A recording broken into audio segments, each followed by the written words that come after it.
What is up, everybody? Got to do the podcast intro as always. You are watching and listening to Any Given Sunday for Sunday, September 12th, 2021. I am your host, Manny Brown, joined as always by my co-host, Josh Rodriguez. Josh, what is up? Not much, man. My fantasy football teams suck. That's what's up, and I'm angry about it. Not happy. Hey, I got convinced to doing a fantasy league late Wednesday night. I didn't even join my draft. I don't even know who's on my team. You're gonna watch you win the championship. I've got like 4 Denver Broncos on my team. That's why I was tuned in to the Broncos game this Okay. But yeah, I feel your pain, man.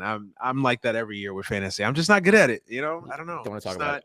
Some people are just good at fantasy. I pride myself and I'm good at it. That's the thing. Like I usually am good at it. So I'm mad. Yeah. I'm like really mad right now. I have like the worst luck in fantasy. Like I'll have the squad. It'll be the year I have like Dak, Saquon in my backfield. That literally happened like last year, and both of them had season-ending injuries like in September. That's it. Fuck my whole fantasy up.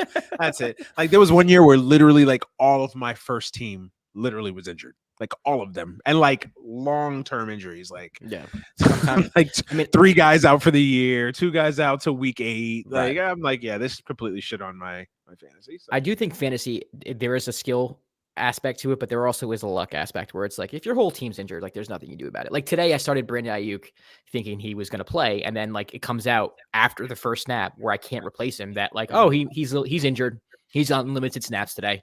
Got like 10 snaps the whole game. It's like okay. Cool. Yeah. Didn't know that. It's a lot of luck. Would have been nice to know. Yeah, it's a lot of luck involved too. Because like today, right? I didn't even pay attention to my draft. Sorry, guys, if you guys are watching, but didn't pay attention to my draft. So I auto draft the fuck out of it, and then I had a chance. I was looking at my QB depth. I didn't like it at all. Trey Lance was one of my QBs. I was like, all right, he's not going to get a lot of burn. Of course, he throws a touchdown, but I'm like, okay, so one of the quarterbacks available was Jameis Winston. So I was like, I don't want to go Jameis. Nah, I'm not going to go Jameis. Of course, he throws fucking 5 touchdowns. I have him on one team. It's luck, man. It's luck. It's all luck. I wouldn't say it's all luck. That's it's not all luck, but it's a lot of it is luck. Yeah, a lot of it is. Like 49% of it is luck. I mean, that's 51% skill, which means it's mostly skill. Yeah. And there's just people that are just masters at it. I salute them. I'm just like, I play for fun. Yeah. I mean, it's a marathon too, because like a lot of people, like you have to be on the waiver wire every week, and you have to pay attention to like who's you got to be following along. Yep, absolutely. Yeah, like when I was in my like early 20s, like mid 20s, like I was all about that. But now that like I'm living a life where I have responsibilities, and not to like trash anybody who's my age who does this and loves fantasy football, but like I can't like pay attention to Roto World the way I used to pay attention. I just can't. And you actively have to be following teams and narratives and storylines and everything to really just be on top of it, man. Because it's like if you're not on top of the Detroit Lions, like you're just not going to understand the different like, oh, well, why isn't this? You know what I mean? Or I just. Yeah. So, yeah. But hey, salute to everybody out there who is great at fantasy football. Salute to you. I am envious. Trust me. I wish that I had those skills. Unfortunately, I don't. So yeah, it is what it is, though. Not what it used to be, man. I'm not gonna lie. And I think a lot of it has because I don't pay attention as much as I used to. But it is what it is. Yeah, for sure. We got some people in the comments. What up? Thank you for joining us. We're a little late. Sorry. Between scheduling and a Yankees-Mets game that became basically, World War III. We got a little bit of a late start tonight. So hopefully you guys don't hold it against us, man. I have a lot of listeners on the East Coast that are like, what the hell? Why are you guys start so late? I'm like, first of all, we're on the West Coast. Second of all, it's like as I promise you, when the football season is done, we will come on a lot earlier. Just obviously with football is always weird because, do you want to come on in between Sunday Night Football and the 4:00 games? Do you want to come on? Obviously, we're not going to come on, 9 in the morning. That's not going to happen. So, it's always fine. It's always hard to kind of fiddle in with, what time you're going to actually come in throughout the week. But, we figured like this was our best time too. After Sunday Night Football, usually people are still up watching the game. Most people anyway. And then we still got that West Coast crowd. You know what I mean? So, hey. And then third of all, you can catch the West Coast some love. You know what I mean? Yeah. New Yorkers showing the West Coast some love. Why not, right? No, but what's good with you, man? How's your week been? Week is good. I still can't announce it, which is crazy because the trailer's out. But that's all I could say about it is that the trailer's out for the project that I'm doing, but we haven't made an announcement yet. So I technically can't make an announcement. No, it's all good, man. It's all good. Busy at work. Got a busy week ahead of me. Busy 2 weeks ahead of me. For the release of the project that I'm working on at my job. Started doing video episodes for the Dime. So the next episode will be airing on Thursday. You'll be seeing video clips to go with that. I'm not going to put the whole episode out on video, but just clips, kind of what we do for this YouTube channel, where it's like, highlights and things of that nature. So look out for that if you're into NBA basketball. That's what's up. That's what's up, man. Yeah, definitely. Don't mess up the bag, as the youth would say. Keep it under wraps as much as you can. Absolutely, no worries. Yeah, no, for sure. When you can announce it, Josh will definitely announce it to us, the listeners, next the week, audience, everybody, etc. Yeah, exactly. So next week. But yeah, man, good stuff. Good stuff. My week has been the same, man. Work, selling a house, work. How's that going? How's the house? Oh, we finally sold. Did you? Yeah. Nice. Yeah, I forgot to say that last week too. I just realized. Yeah, no, we finally sold the house. We actually have an appraisal coming up this week, and then once that goes through, me clapping, banging the tables, me clapping. Thank you, sir. For those that are just listening today, I've had quite an adventure trying to sell my house. Go back into the archives, listen to the past episode, I think 2 episodes ago, when I broke it down in depth what it is to sell your house in this current climate. But finally, it's almost done. Like I said, we just got some minor things to work out, paperwork, stuff like that. The appraisal's happening, all that good stuff. But pretty much once you get past the inspection and the appraisal, you're pretty much home free. So well, congratulations, man. I know. Thanks, man. I appreciate how difficult that was. I mean, as far as my new house, yeah, that's still going. That's still, oh man, I don't even want to talk about it because it's a lot. But yeah, we're still. All right. I've won in one area, but the other area I'm still struggling. So got a victory, man. Just take the victory. Yeah, no, for sure. It was again. I don't want to bore anybody with the details. Again, go back in the archives if you're really that interested. It's basically first world problems. Trust me. So don't feel bad for me at all. But we finally got that situated. So I'm very happy and very excited. So yeah. But all right, man, enough yapping about us. Let's give the listeners what they want. You want to start with football since it is the first Sunday of the NFL year? Yes, let's get right into it. Yeah, let's get right into it. You want to start with the Sunday night game? Yeah, let's do it. Listen, as we get further along in this podcasting, I really want to have some like NFL films going in the background. Like we can do it, man. We got to go through the recaps properly, man. We can't do this shit with no sound in the background. Any given Sunday recaps. Yeah, we can do that. We got it, man. I'm down for that. Yeah, but let's start with the Sunday night football game that ended up being a dud. I think, as most people predicted it would be under the circumstances. The Rams and the Bears. I think the final score was 34-14. Rams, your boy Matthew Stafford. I gotta say,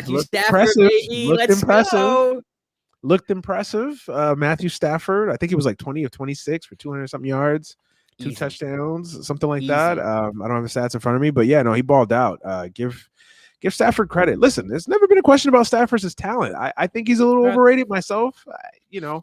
Comparatively speaking to some of the other quarterbacks out there, or some of the other quarterbacks that he kind of gets put in the same pantheon with, but he balled out, and he's gonna be bonkers in this offense. I mean, you could just tell.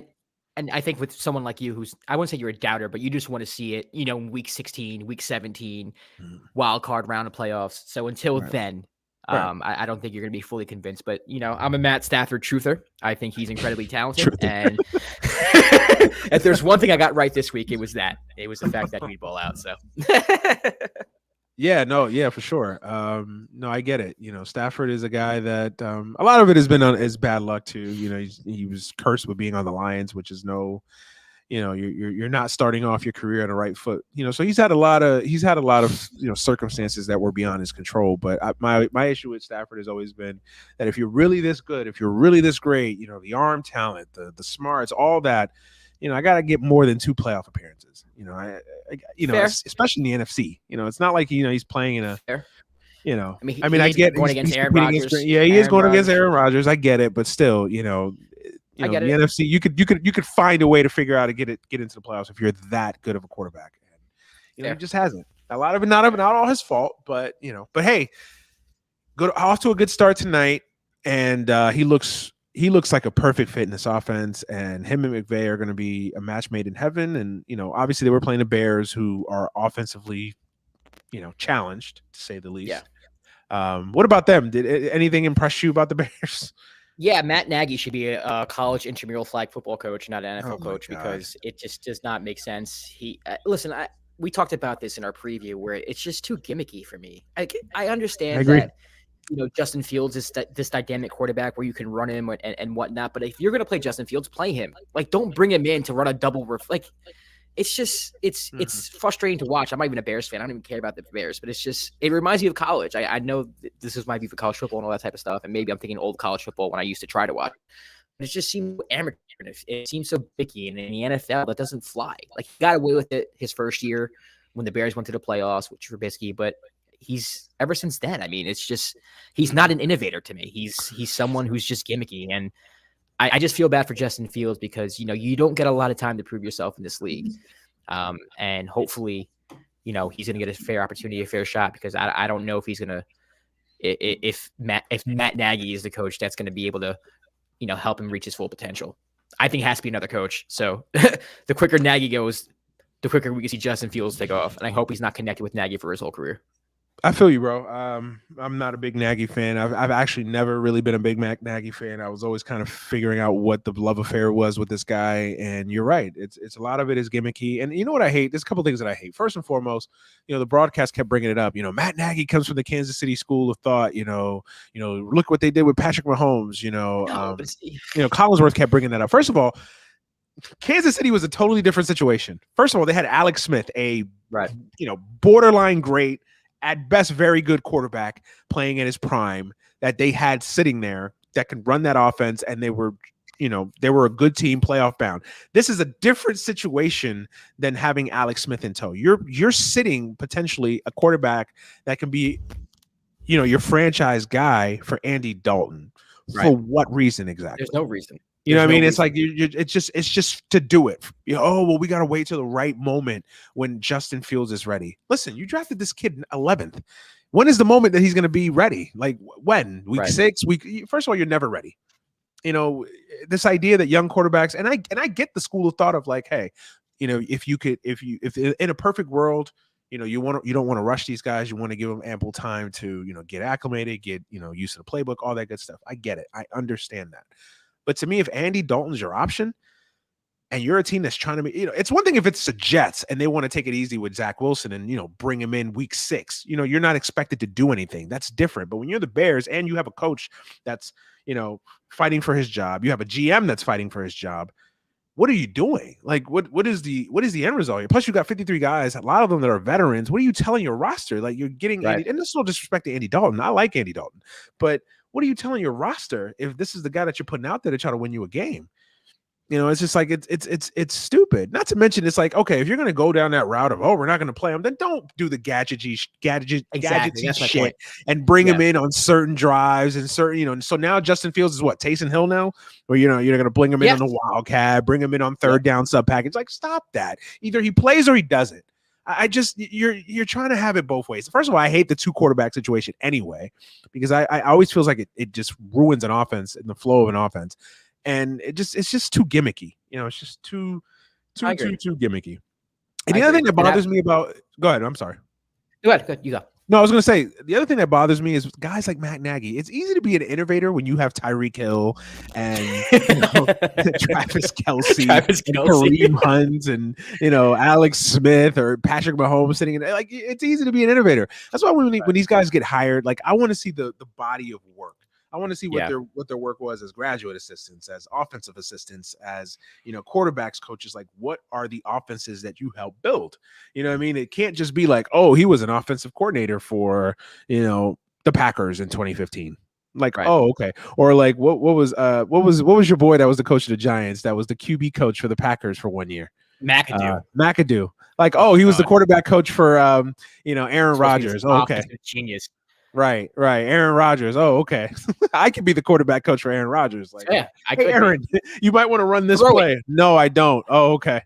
Actually, good luck, Aaron. Today, but we'll talk about that later. We'll talk about that later. But no, it's like these quarterback, these guys, man, they get anointed so soon, and it's like without merit. And it's like, again, it's easy to be an innovator when you have stud talent that you're working with. What do you do with guys like the Montgomerys of the world and the Cohens of the world? But even that, like Montgomery ripped up a 41-yard run, his first touch of the game, and then didn't really see the ball all first half. It just doesn't make any sense to me. It's like, if you have something good going, you go back to that thing. And I think a lot of offensive coordinators get too cute, or coaches get too cute, where it's like, the first play of the game, he ran for 41 yards. Give him the football. Just keep feeding him the rock. Like, it just doesn't make any sense to me. Then you take him out. David Williams gets a carry. You run some gadget play, and then Andy Dalton ends up throwing an interception in the end zone, and that sets a tone for the game. It just doesn't make any sense to me. I think offensive coordinators and head coaches get too cute, and Matt Nagy is the epitome of what bothers me about NFL offenses when I do have beefs with them. No, I completely agree with you 100%, man. I think it's always annoying too, because it's always like either they rely on the run too much or they go away from the run too early. It's never like a consistent, like, right. Or like there'll be a hot running back and then they'll switch it up for whatever reason because they get bored. It just it doesn't even make any sense. It's like they do things just to do them. That's what it's the analytics, man. It's the analytics, man. It's and crazy analytics hate running the football. They just do. It's insane. But even just running the football, it's like, if let's just say Montgomery, rips off 3 straight runs of totaling of 36 yards, then you take him out and you run the ball with another guy for 2 straight plays. Like, that doesn't make any sense to me. Like, that makes zero sense to me. And listen, I'm just a person who watches football. I'm not an offensive coordinator. I don't dedicate my life to this stuff. So I'm not an expert or professional like these guys are. But I've been watching this over and over again. It's just really frustrating. Just to see, it doesn't make any sense. It just no logic behind it, none whatsoever. You're preaching to the choir, man. I agree with you. It's like baseball when a guy's you got Blake Snell throwing a shutout, pitching the game of his life in the World Series in a Game 6, and you take him out to bring in some reliever. Or like Lugo the other day with the Mets, throw 7 pitches in an inning, 1, 2, 3 inning. It's like, oh well, he threw 1 inning. Like, it was so. Throw him back out there. Listen, you're preaching to the choir, man. You're preaching to the choir. I think sometimes these coaches, I think they get too bogged down with the analytics and the computers and what the computers tell you to do. And it's just like, there's just no feel. There's no just. You're not playing. I don't even know what the word. I just know what the word or the phrase is. It's just like, it just feels like they're not rationally watching and thinking the game as it's being played. It's just like they're just like, because it's everybody wants to have a game plan about how everything is going to go. You can't script sports. You can't. You can't at all. You can't. So Matt Nagy, listen, Fields has to play. I don't know what you're doing. This is Nagy's last year. He's done. It has to be. I mean, unless Fields plays and balls saves his job. I just don't see how he keeps his job beyond this year. I mean, it's been enough. I mean, this was the guy that you brought in with Trubisky. Trubisky's gone, so you can't use him as an excuse anymore. And your offense is still inept, still inept. So and the Rams look good. The Rams look really, really good. That defense didn't skip a beat. Like I said, Stafford looks really good. I don't love their running game. There's still something about their offense that's still. Well, McVay's the same way. McVay gets too cute sometimes. He's the same. Well, we know. He's not gimmicky, but he gets too cute sometimes. Yeah, he overthinks it sometimes. I think what hurts that team is they don't have a great running game. Obviously, a lot of that is not having Cam Akers. Obviously, Henderson's good. He's good. He's all right, but he's more of a number 2 back than a lead back. He's solid though. I like him. He's all right. He's all right. To me, line's good. Yeah. No, they're a good football team. The Rams are going to be in the discussion for going to the Super Bowl. I think there's no question when you play defense the way they do with Stafford at quarterback, with that coach, that offensive line, they can dominate you on both lines of lines of scrimmage. I think the Rams are going to be right there in the discussion for winning the NFC. So there's no surprise from what I saw today. So let's move on to what's the next game. Let's talk about Browns Chiefs. Probably one of the best games played this today in the first week of the season. 33-29, Chiefs win. Come back from being down. I believe it was 22-10. 22-10, right? Yeah. So coming back 22-10, you had to know that the Chiefs are going to come back at some point. Obviously it's Chiefs and the Browns, as always, being the Browns. I think this game is indicative of the Browns have a lot of really good things, but the one constant question mark is Baker Mayfield. And I can't put it all on him. He actually did play a solid game. He played a well game, but that's the thing with Baker Mayfield, man. It's like he's good, but is he championship good? It's like when the moment comes, is this a guy that can get us over the top? Maybe. And it's like I don't know. Today's game is like a chapter and verse indication of that. It's like he's really good. He has moments of brilliance, and I'm not even saying that like to be snarky or put it on him, because I don't think this loss was on him. I think the defense gave up so many big plays. Obviously the muffed punt there was a big deal. Listen, the Chiefs won this game. I don't want to even say the Browns won this game. I thought the Chiefs won this game. The Chiefs as always with that offense. I thought the Browns settled there late in the game. I thought they didn't do enough to score enough points. When you're playing the Chiefs, you got to keep your foot on the gas, because you just know no lead is safe with that team. So I thought the Browns got a little conservative on offense there late in the game. But beyond all that, I think that this game just tells you, like, again, there's just something missing with this Browns team. They have the defense, they have the running game, they have the weapons on offense. To me, it's just Baker Mayfield. Is he the guy that can legitimately get you over the top? Is Baker Mayfield the quarterback that can win these type of games? And everybody always says about quarterbacks, what makes a quarterback great? What makes a quarterback superstar? What makes a Tom Brady Tom Brady?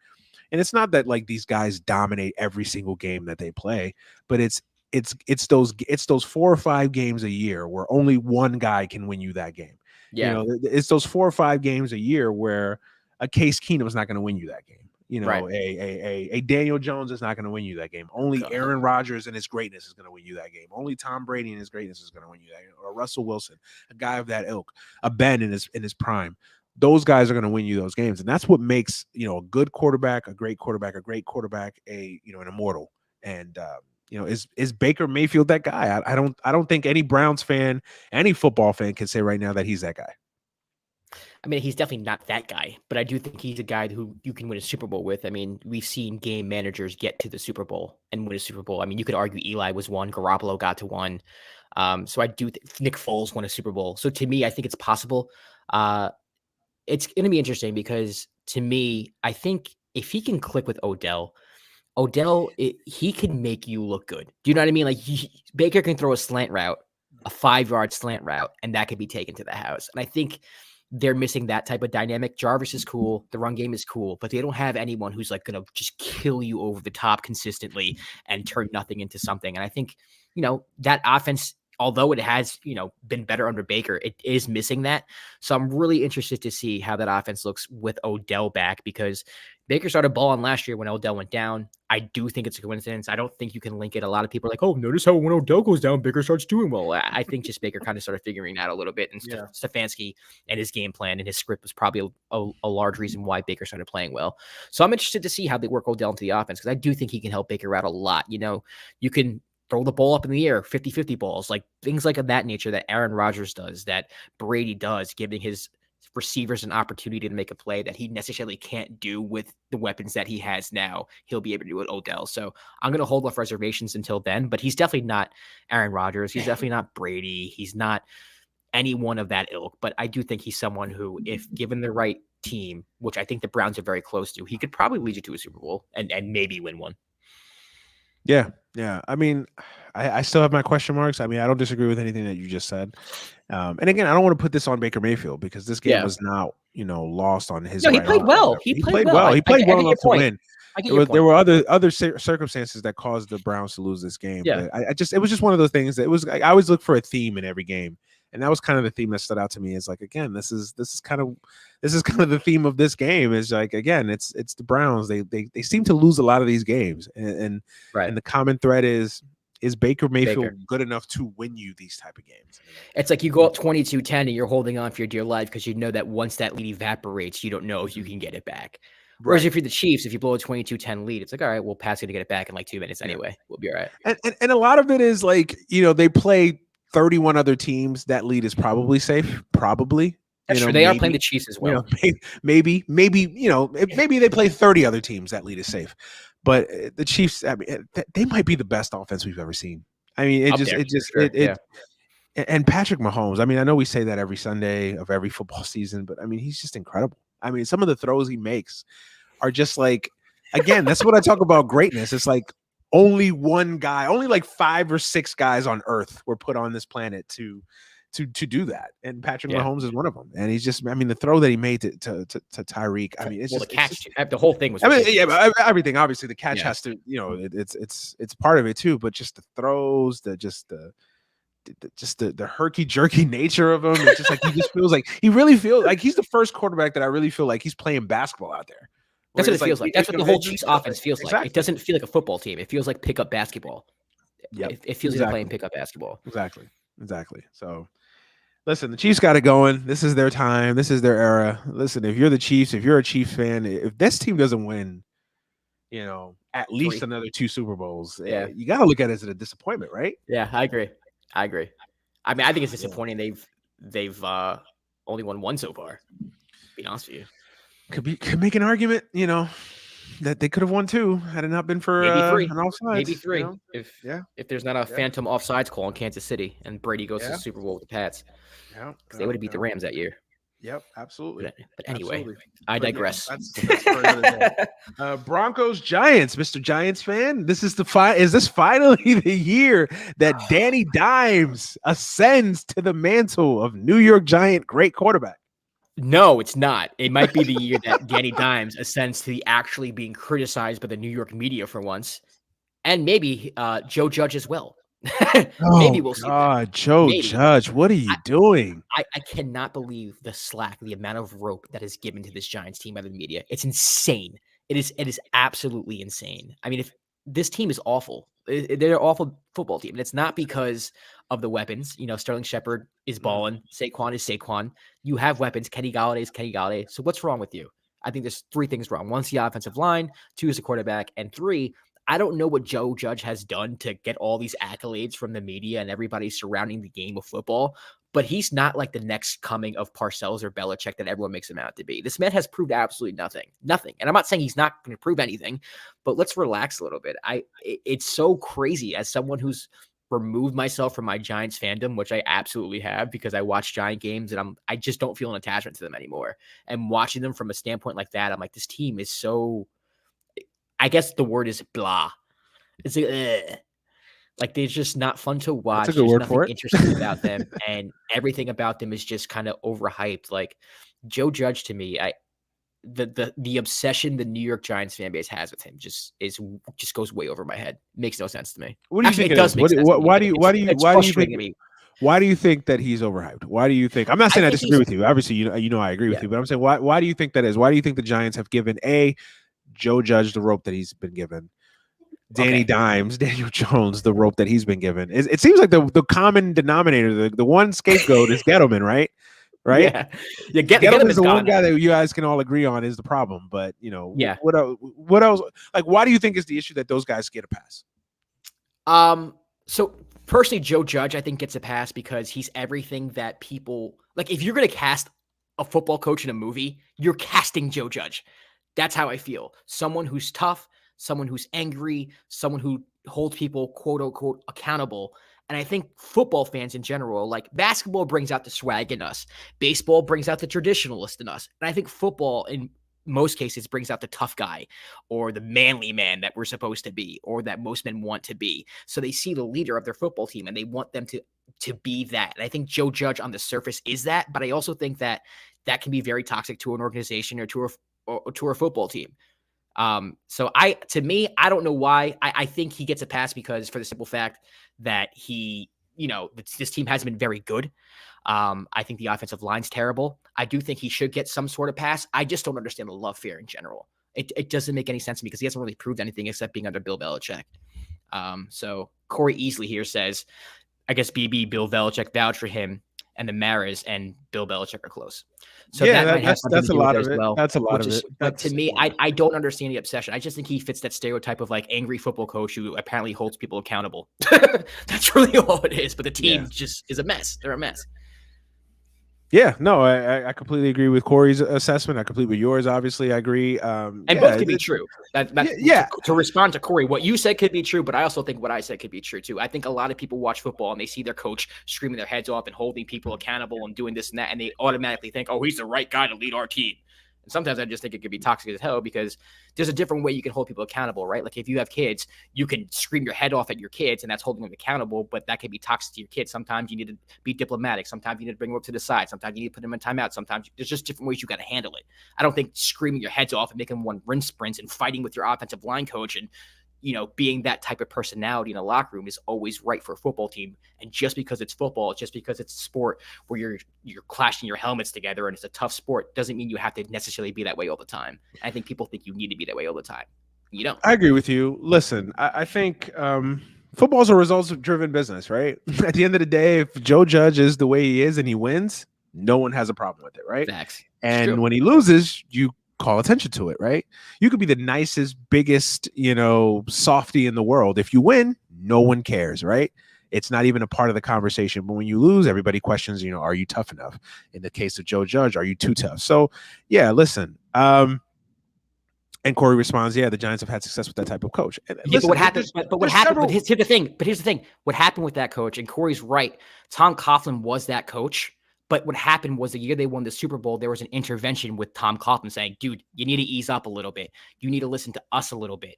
And that's when they started winning. When Strahan and company told Tom Coughlin, you can't be yelling at us all the time. You can't be too strict. You can't be finding us for showing up. Like, you can't be doing these type of things. So, Corey, you are right. But you also have to realize that the reason why they started winning those Super Bowls was because Tom Coughlin did pull back the reins, because there was a rebellion in the locker room, and because frankly, the team hated him up until he eased off a little bit. And I think that's where Joe Judge is heading towards, at least. So that's just my there's different ways to cook the same dinner, right? There's different ways to cook the same meal. It doesn't mean that one necessarily is always right over the others. I think there's different ways of being a great coach, and I think that a lot of coaches have shown you that.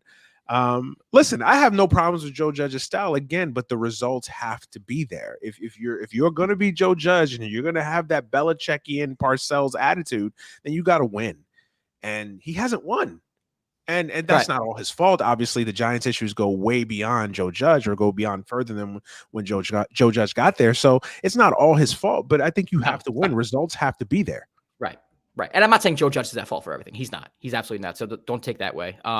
Entertain Me on board says definitely it's the Belichick coaching tree. Anyone that's from his tree always gets some type of hype like Matt Patricia. I think that is the biggest thing. That is the biggest thing. Belichick has convinced people to think that his tree is he still has people convinced that his coaching tree is actually good. And it's like, how many people of this tree have to get hired and fail epically to like convince everybody? Like, no. I mean, everybody from the Eric Manginis of the world to the Josh McDaniels of the world, Mike Patricia's, Mangenius. Yeah. Remember that era?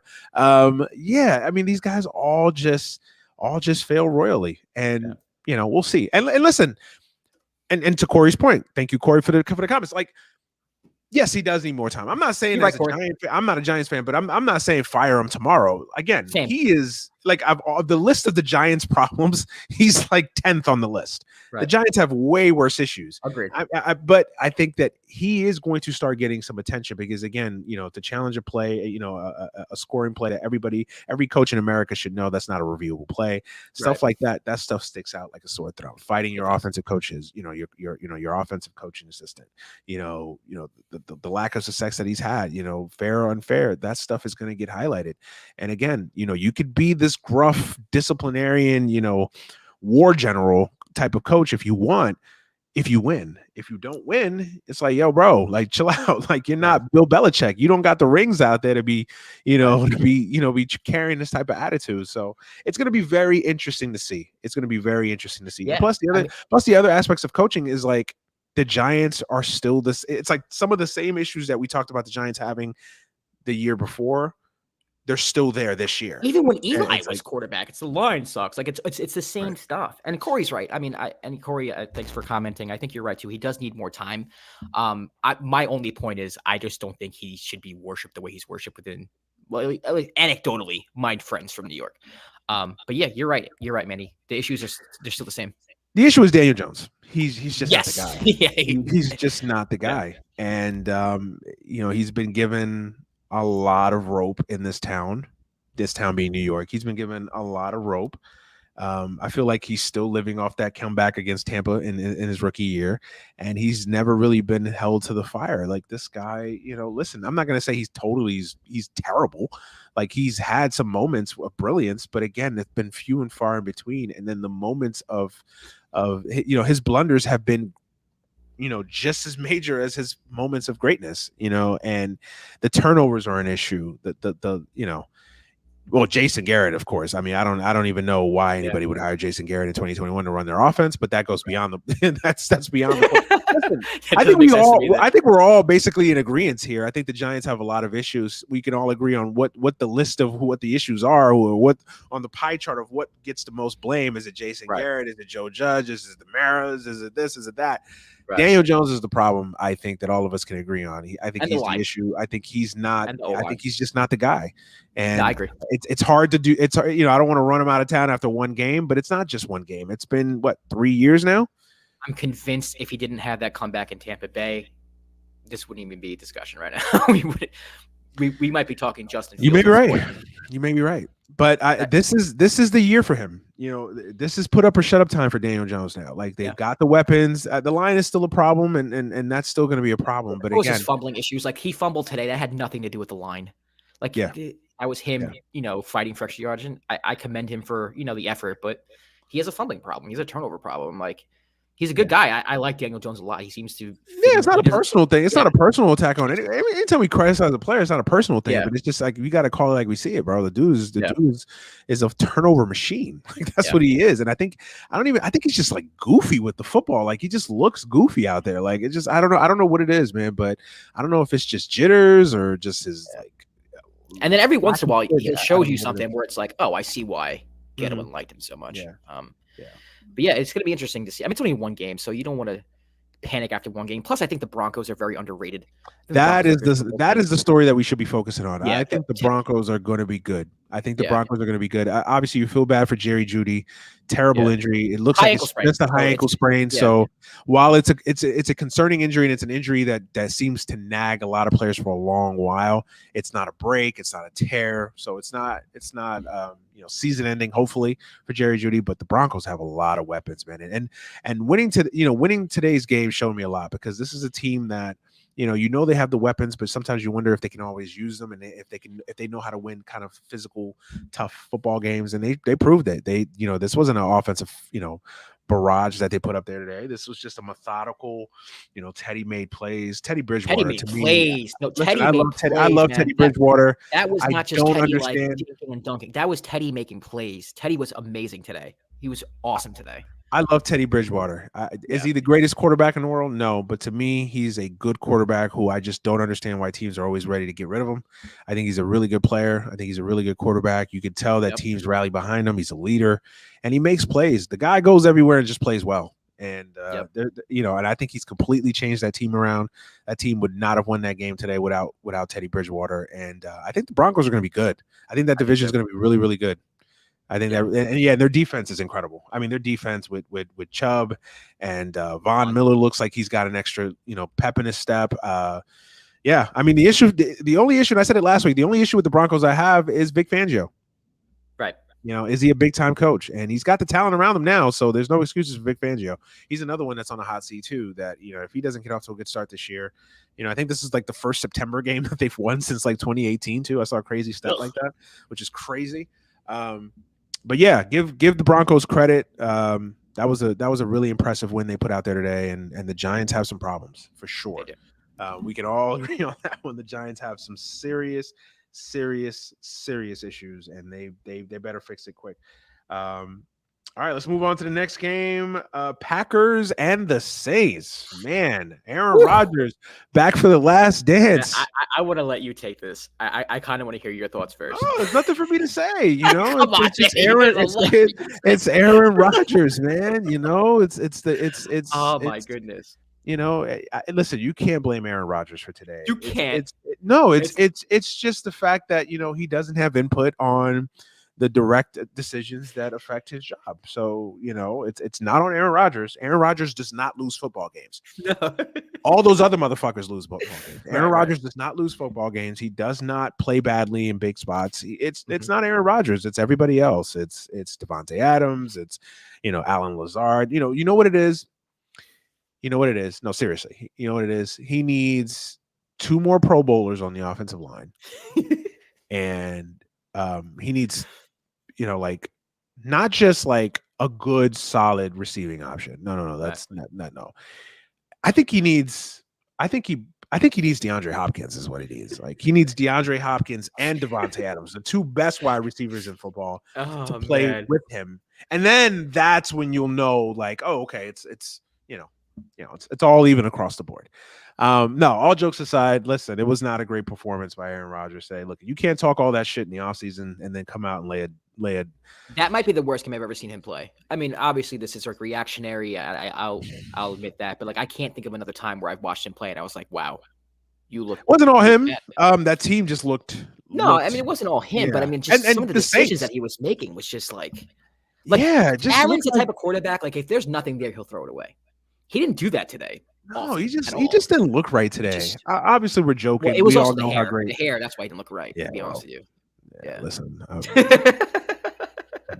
I'm not going to be anybody that's going to criticize everybody's hairstyles. Right. Trust me, I wish I had hair still, but no, listen, he didn't look good today. Obviously, we all know how great he is. He's an immortal, but he just didn't look good today. There was just something off about him. His demeanor. Yeah.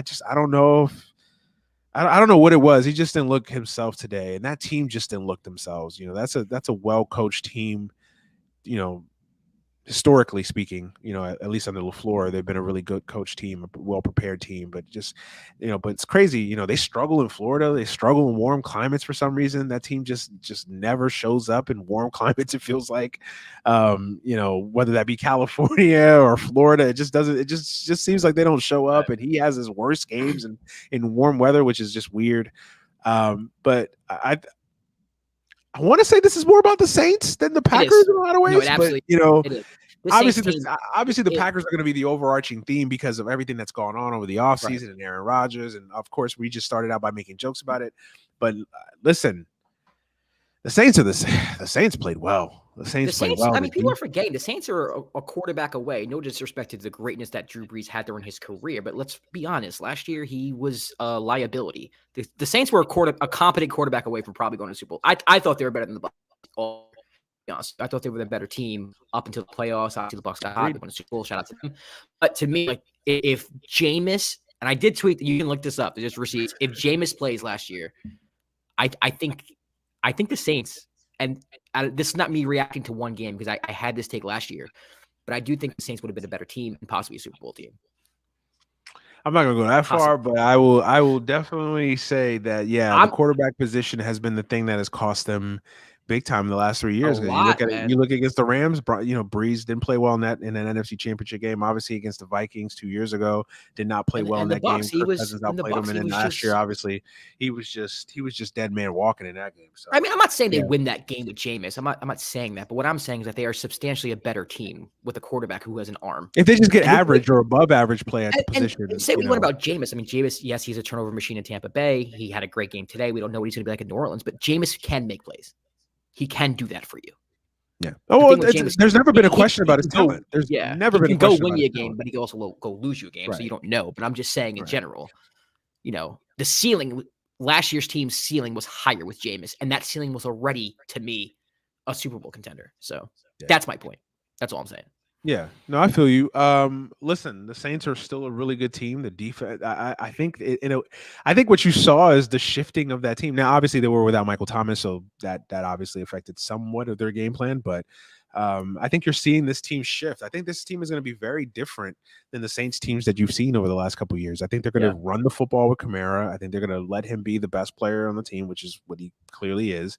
And I think they're going to play stout defense. And when they need to throw it, when they need to be a high-powered offense, they will. But I think they're shifting their identity a little bit, which is going to be interesting to see. I think they realize that they don't have Drew Brees, or at least the aura of Drew Brees there anymore. And I think they can't be the same type of offensive team. Listen, the Saints are still going to be an offensive behemoth. I mean, when you have Kamara and you have Thomas healthy, you're still going to be a good offensive team. And that brain of what's his face, Sean Payton. you're Sean Payton. You're going to be a good offensive team, but I think they're changing their identity a little bit. So, yeah, I think the Saints are still they're still a really good football team, and the Packers looked really bad. What do you think about Jameis and the 5 touchdowns, man? Do you expect more of this, or? I do. I mean, I don't expect him to throw 5 touchdowns every week, but I do expect him to have a successful season. I trust Sean Payton in utilizing him. Now, Bruce Arians himself isn't like a scrub, so he had Bruce Arians and, his 30 touchdowns, 30 interceptions. So I do think you're going to see some boneheaded plays from Jameis because I think that's just the type of player he is. But I do trust Sean Payton to revolve an offense around him that he can thrive in. And granted, they had great field position today. I mean, the Packers were just awful today. And it made his job a lot easier. He had 5 touchdowns, but he didn't even throw for 200 yards. I think. I don't think he eclipsed 200 yards. So he didn't have to do that much work as far as like moving the football. Mm-hmm. But yeah, man, I think Jameis is gonna have a good year. I'm really rooting for him. I'm really happy for him. I'm glad he got another shot because I think they're not gonna ask Jameis to do exactly a lot. I think they're gonna just. I think the message Sean Payton to Jameis was like, just play your game, but don't screw it up. Just go out there, keep us in every game. Yeah. Don't lose a game for us. Let Kamara, let Thomas, let these guys that you have, the support system that we've built around you, help you. Yes. And, if you do that, we're going to win. And I think that that's the message to him. And I think that if he can execute that to the best of his abilities, I think the Saints will not skip a beat, so that, I think that it was a surprise from what I've seen, because again, I didn't expect that from Jameis. I'm still interested to see if this is the trend going forward or he reverts back to the old Jameis Winston, but we'll see. But yeah, good first start for him. Good. Yeah, I'm happy for him. And there will be a game or two where we're like, oh my god. And it's good for his confidence too, because now he has success. Now he can build off of that into the next couple games. So yeah, it's going to be interesting to see. And then the Packers, man, are you concerned? Are you worried? Do you think this was just a one-off? No, I don't. Because it's a vibe, right? I mean, you have a whole offseason not knowing whether Aaron Rodgers is coming back to your team. You don't know what's going on. He decides to come back, but, you get punched in the mouth the first game. And honestly, like I said, it's the worst I've ever seen him play. So now questions arise. There's going to be questions asked in the locker room. There's going to be a vibe in the locker room. There's going to be people who, if I'm a Packer player, an offensive player, and I'm waiting for this guy to show up and our chances hinge on him performing well, and then he's all nonchalant and he comes and he's making a joke out of it with the last dance, and he's arrogant and he's cocky about it, and then week 1 he plays the way he plays. I have a problem with that. I agree. So for me, I think there's something there. I'm not saying it's going to manifest itself in the season imploding. It's only week 1, and Aaron Rodgers to me is the most talented quarterback I've ever seen up until probably Patrick Mahomes. Now I didn't say best, I said talented. Relax, people. But there's still time. But to me, I think there's legitimate reason to be concerned if you're a Packer fan. 1000%. Concerned, not worried. Listen, this team is still really good. Teams have these kind of games, man. They do. I think that there's a there in what you're saying. But at the end of the day, I still think, they're the best team in that division. I don't think anybody's coming close to competing with them, and I think they'll figure it out. I think this was just one of those games where just nothing went right. And, now obviously if they come out next week and they lose in a similar fashion, or just they lose in general, then I think the conversation will start to carry a little bit. But until further notice, I'm not too worried about this. I think they'll figure it out. Fair. No, you're right. I mean, if you look at the division, the Bears and the Lions are awful. and the Vikings are average to me. Yeah, I already feel bad about that Vikings pick for them to rebound this year. Yeah, Vikings just can't get out of their own way, but we'll get to that later. Yeah, I'm not too concerned. I mean, again, yeah, the performance was very, it stuck out because they just looked terrible, uncharacteristically terrible, and yeah, you wonder if there are some issues in that locker room of of guys just saying and plus there's that element of like maybe Devontae Adams doesn't feel that way, but like Alan Lazar was like, yo, this guy doesn't want to play with us. Like he thinks we're trash. Right. Like, exactly. It's like essentially what we're saying. It's like, no offense, but I want what Tom Brady has. Like trash. I want what Tom Brady has. It's exactly. Like, yeah. And then Aaron goes out and plays like trash. Like, come on. Like, to me, that's human nature. That's human nature. I'm sorry. I don't care how good you are. If you trash talk me, whether it's indirectly, if you make me feel like I'm not good enough and you hold the team hostage and then you come back and you play terrible, I'm feeling some type of way. I'm human. I'm sorry. Yeah, absolutely. So I think there is a there, but again, whether that carries over into 17 games worth, I don't know. We'll see. I think that's the perfect answer. I think we'll see. But as of right now, I'm not too worried. I still think I wouldn't count out this Packers team. I think they still have too much talent.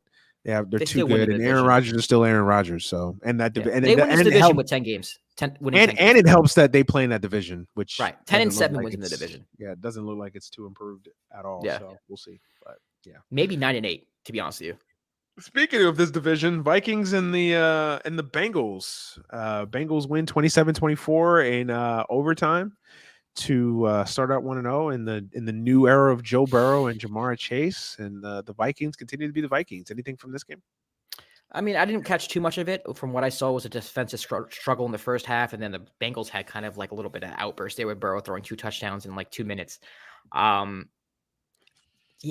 Vikings are confusing because the weapons are there, right? Jefferson's there. Thielen had 2 touchdowns. Kirk is inconsistent. The defense should be better than it is. I can't put my finger on it. I'm not going to sit here and act like I watched the whole game to know exactly what happened in that game. But to me, that's a game the Vikings should win. They're better than the Bengals. I know you're on the road, but you should win that game. And it's disappointing. The Vikings just been very disappointing ever since they lost that NFC Championship game in Philadelphia. Yeah, I'm with you. The Vikings, I could just never get a read on them, man. They just, they're really a confusing team. I feel like they have the elements to be a really, really good team.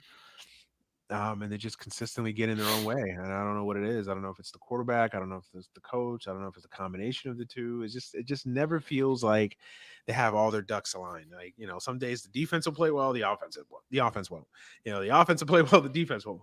Then they have both things playing well, and Kirk Cousins throws a bad pick. Like it's just like they never can get everything working on the same page. And right. It's just they're just a weird team. They're just a weird team. I don't want to read too much into it again. I don't want to overreact. It is week 1. I think they played well enough to win a game. Yeah. So I don't want to, I don't want to sit there and say, okay, and I did have Minnesota being a bounce back team. And, I didn't see enough today to like completely say, oh yeah, they're not going to bounce back. But yeah, they are a weird team. They're an enigma in a lot of ways. But yeah. And the Bengals are tough. I mean, the Bengals aren't going to make the Bengals are a good team. Listen, yeah, and that's where I was going to next. Yeah, the Bengals are much improved. Yeah. I think getting their quarterback back is a big plus. Joe Burrow, there's just an aura about that kid, man. That when he steps out there, there's just a feeling. There's just like a quiet confidence that he has that is just like he just lifts everyone around him. And you could just tell, like as soon as he was just out on the field today, he just lifted that whole team. And they have some weapons too with Higgins and obviously Jamar Chase and Mixon. I mean, they've got a really good young offensive core that's only going to get better with health and experience. So, the Bengals are going to be. I don't think they're ready to win right now. I think they're still missing a couple pieces, but right. They're going to be a tough out for anybody in that division and anybody they play. They're not a pushover for sure. No, for sure. Yeah, and they're going to be in every game. They're going to play spoiler at the end of the season. They're going to be one of those teams for sure. Yeah, and I think for them it's watching Burrow and Chase, which is going to be fun. I mean, they were fun in LSU. I know you didn't watch it, but the rest of us watched it. They were amazing to watch in LSU, and they look like they're just picking up right where they left off this year, and they're going to be fun to watch. And the Bengals have a future, man.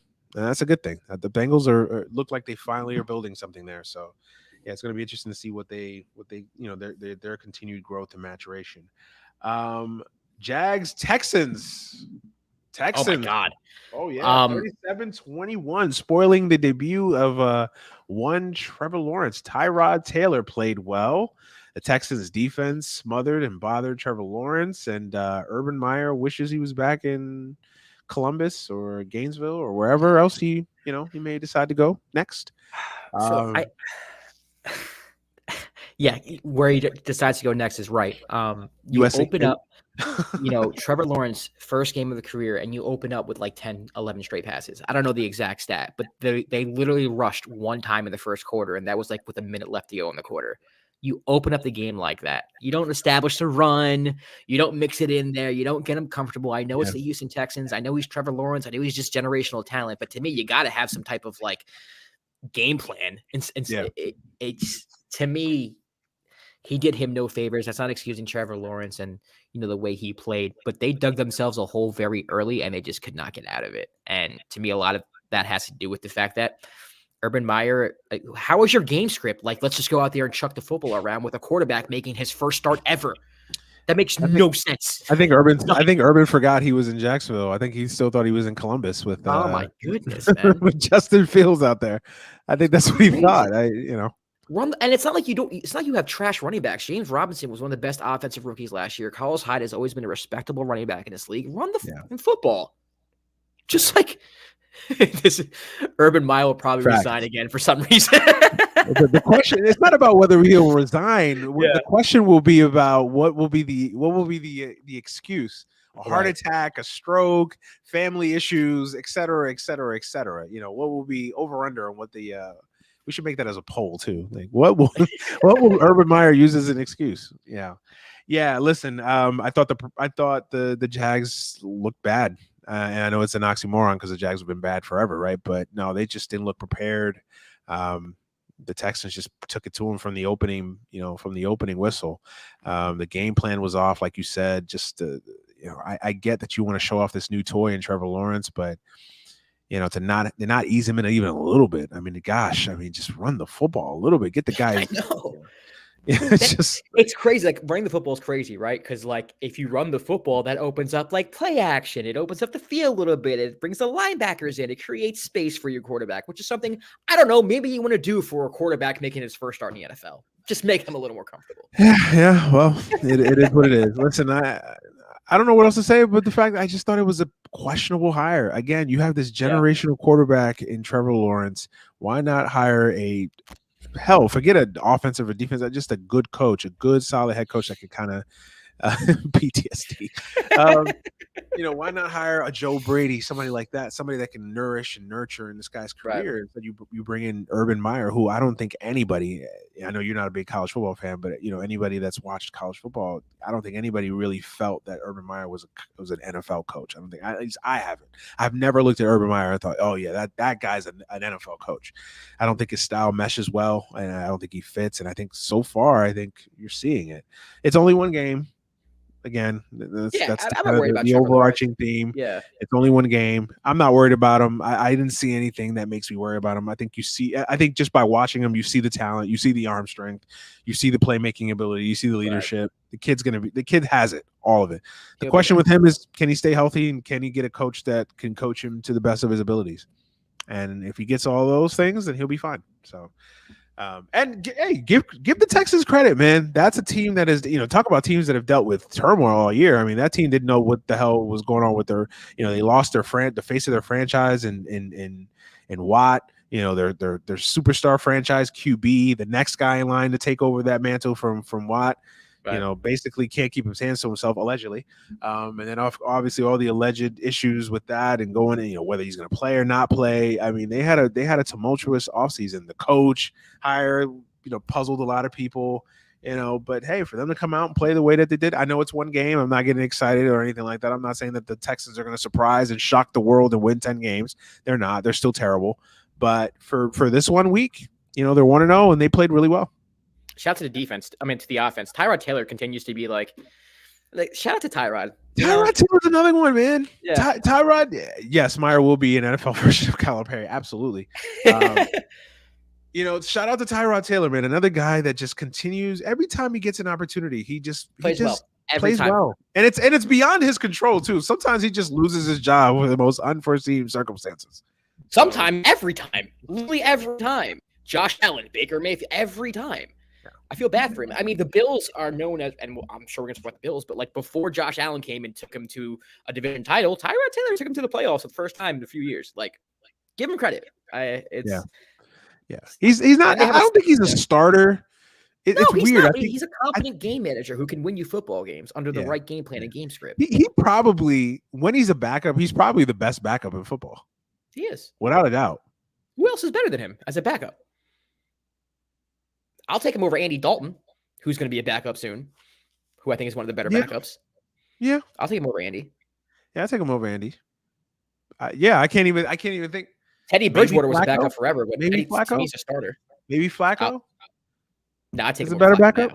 Flacco's awful now. I wouldn't say awful. He's not good. Yeah. I saw enough of Joe Flacco. Listen, Tyrod Taylor is definitely probably the best backup in football when he's that guy. So yeah, credit to him or Fitzpatrick. It'd be him or Fitzpatrick. Well, Fitz is a starter now. But I'm saying if there were a backup, that fringe backup starter, a fringe guy like that 6-man quarterback, like just right, yeah, 6-man like that. Yeah, that's essentially what he is, right? Yeah. So credit to Tyrod Taylor, man, the ageless wonder of Tyrod Taylor, man. He's had a weird career. He's really had a weird career. But everywhere he goes, man, he's never caused a scene. He's never cried about it. He's never made a big deal about it. He's just moved on to the next one. Yep. Yeah, absolutely. Him and Ryan Fitzpatrick always make the most of their opportunities, and it's a credit to them as professionals too, because they're always in a constant state of flux and whatever, and then just continue to play the best version. They continue to be the best versions of themselves. So credit to him for that. But yeah, the Texans won. Jags look like they have a long way to go, and we'll see what happens with Urban Meyer, whether he survives even the season. So we'll see. A game that I don't say wouldn't surprise me, but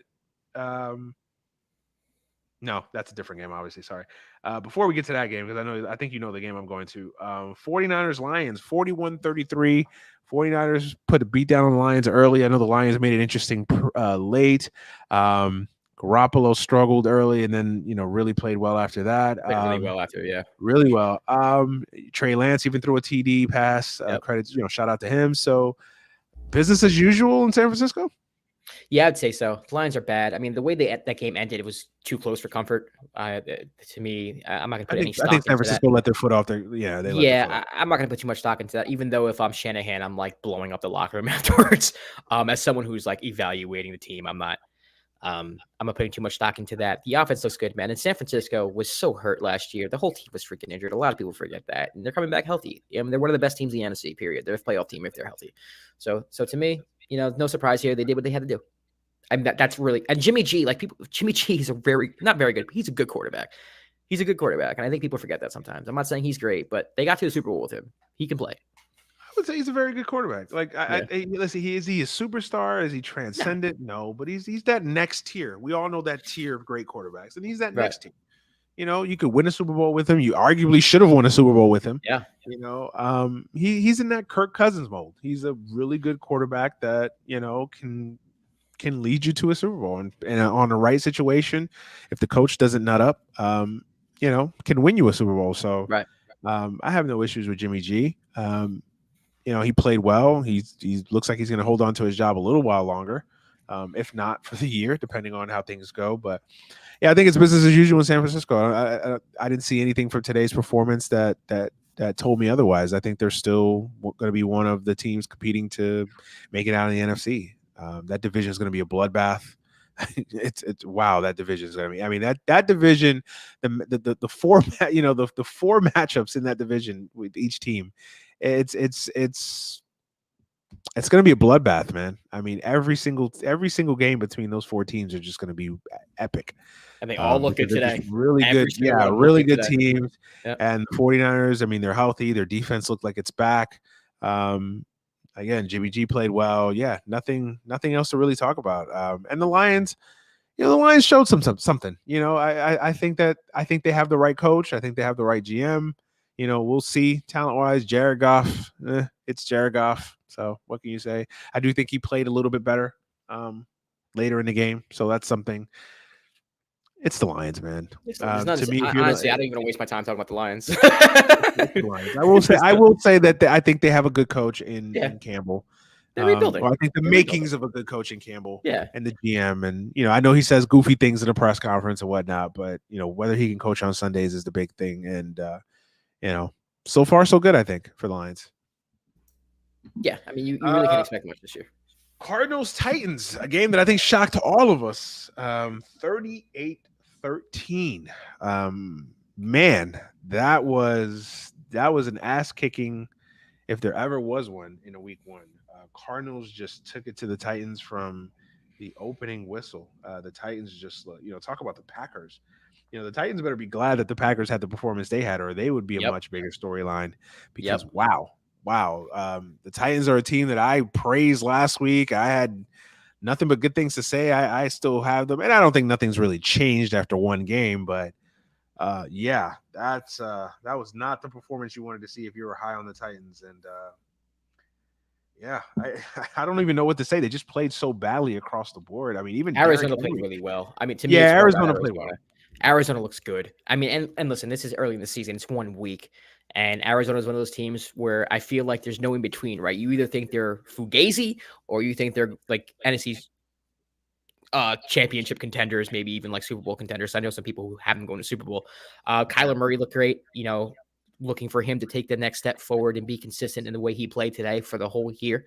That's huge. DeAndre Hopkins, you can argue, is the best wide receiver in football. They have so many weapons on offense and they utilize them all. And it's funny to see them do that while Tennessee, to me, has equally the same amount of weapons on the other side of the ball and they just couldn't do anything. The difference between those two teams to me is that Tennessee's defense, man, I think a lot of people are forgetting like this. They lost a little this offseason. They're going to struggle. And I think if Ryan Tannehill can't click with Julio Jones, and if that's kind of one of those things where there's just too many cooks in the kitchen, like Tennessee's going to struggle. It's kind of hard to believe with AJ Brown and Julio Jones, you can't really score and Derrick Henry's running back, you can't score the football. But sometimes balance and like Odell with Cleveland last year, some people think Odell leaving kind of opened up the offense. So it's going to be very interesting to see how they manage it there in Tennessee. Yeah, it will be very interesting. I'm a big believer. Sometimes you can have too much talent. Sometimes you can have too much talent where you're in a situation where it's like, what do? I have this option and that option. And, sometimes you can just have too many options. I think Tennessee will be fine. I think, listen, you're never as good as you are when you play your best, and you're never as bad as you are when you play your worst. I know that's coach speak, but I think there is some truth to that. I mean, Tennessee will probably never be as bad as they were today for the rest of the season, I don't think. And maybe the Cardinals won't be as great as they were today. There'll be some happy middle there. So I think Tennessee will definitely play better than this. But this was definitely about the Cardinals. And I mean, Chandler Jones. Did anybody have a better game and a better day? I agree. Like 4 or 5 sacks. Five sacks. I mean, Chandler Jones might have had the best opening game any NFL player's ever had. He had such a good game that's not NFL a quarterback or a running back. NFL Red Zone, a channel dedicated to offensive production and touchdowns, made him the MVP for the day. Do you know how good you have to be defensively? I mean, 5 sacks? I think he had 3 in the first half. Yeah. Jeez. I mean, man, this is a guy that wants a contract.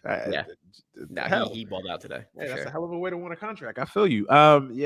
Chandler Jones played great, man. Now the Cardinals are really good. I took a wait and see approach with that team last week when we did our preview.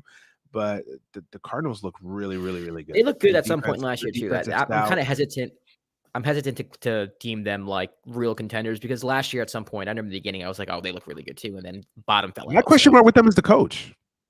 Yeah. My question mark with them is the coach. And the quarterback. Sometimes I'm not all the way sold on the quarterback, but he played well today. I think he was, the first quarterback or like one of like several quarterbacks to have 4 touchdowns and a rushing touchdown in the opening game of the season. So look, Kyler Murray, everybody knows he's explosive. He's dynamic. Listen, that team's got a lot of firepower on both sides of the football. And again, that division is just going to be a war. War for 17 games, that division. Yeah, the Cardinals look really good. And the Titans, not a great opening performance by the Titans, but I think they'll be okay. think they'll be okay. Eagles Falcons, another beatdown, 32-6. Eagles over the Falcons. I don't think any of us were expecting that. I know the Falcons No. had their issues, but geez.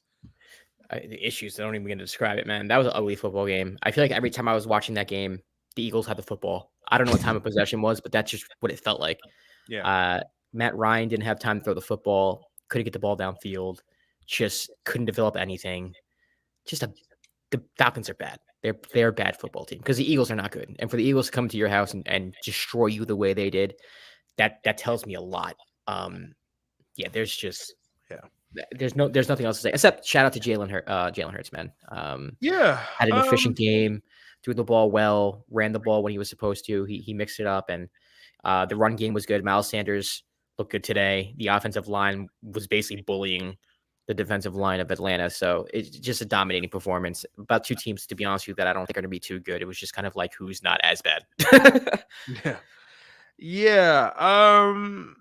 Shout out to the Eagles. They put a hurt on the Falcons, man. I mean, Jalen Hurts played really, really well. Devontae Smith had a touchdown. Miles Sanders, the offensive line looked better. The defense, I think, was the biggest surprise. Give the defense the credit. This is the Falcons, and we all know, if nothing else, the Falcons have an offense. They have the firepower. So for the Eagles to come in there and allow only 6 points in Atlanta, I think that's credit to the Eagles defense. I think if nothing else, the Eagles defense is a little bit more improved and a little bit more competent than they've been over the last couple of years. I don't know how the Eagles are another team and I think I said it last week, like they're weird. They're the ultimate boom or bust team. They could either be really good or really bad. There's no in between with the Eagles, it feels like.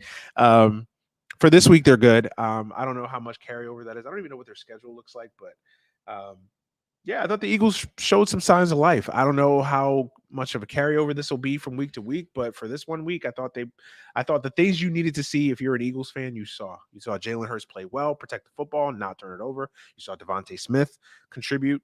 You saw the offensive line play better, and you saw the defense, which was the biggest thing. The defense played well. So if you're an Eagles fan, I think you got to be happy for the first week. So for sure. And then the Falcons, I don't know what to say about the Falcons, man.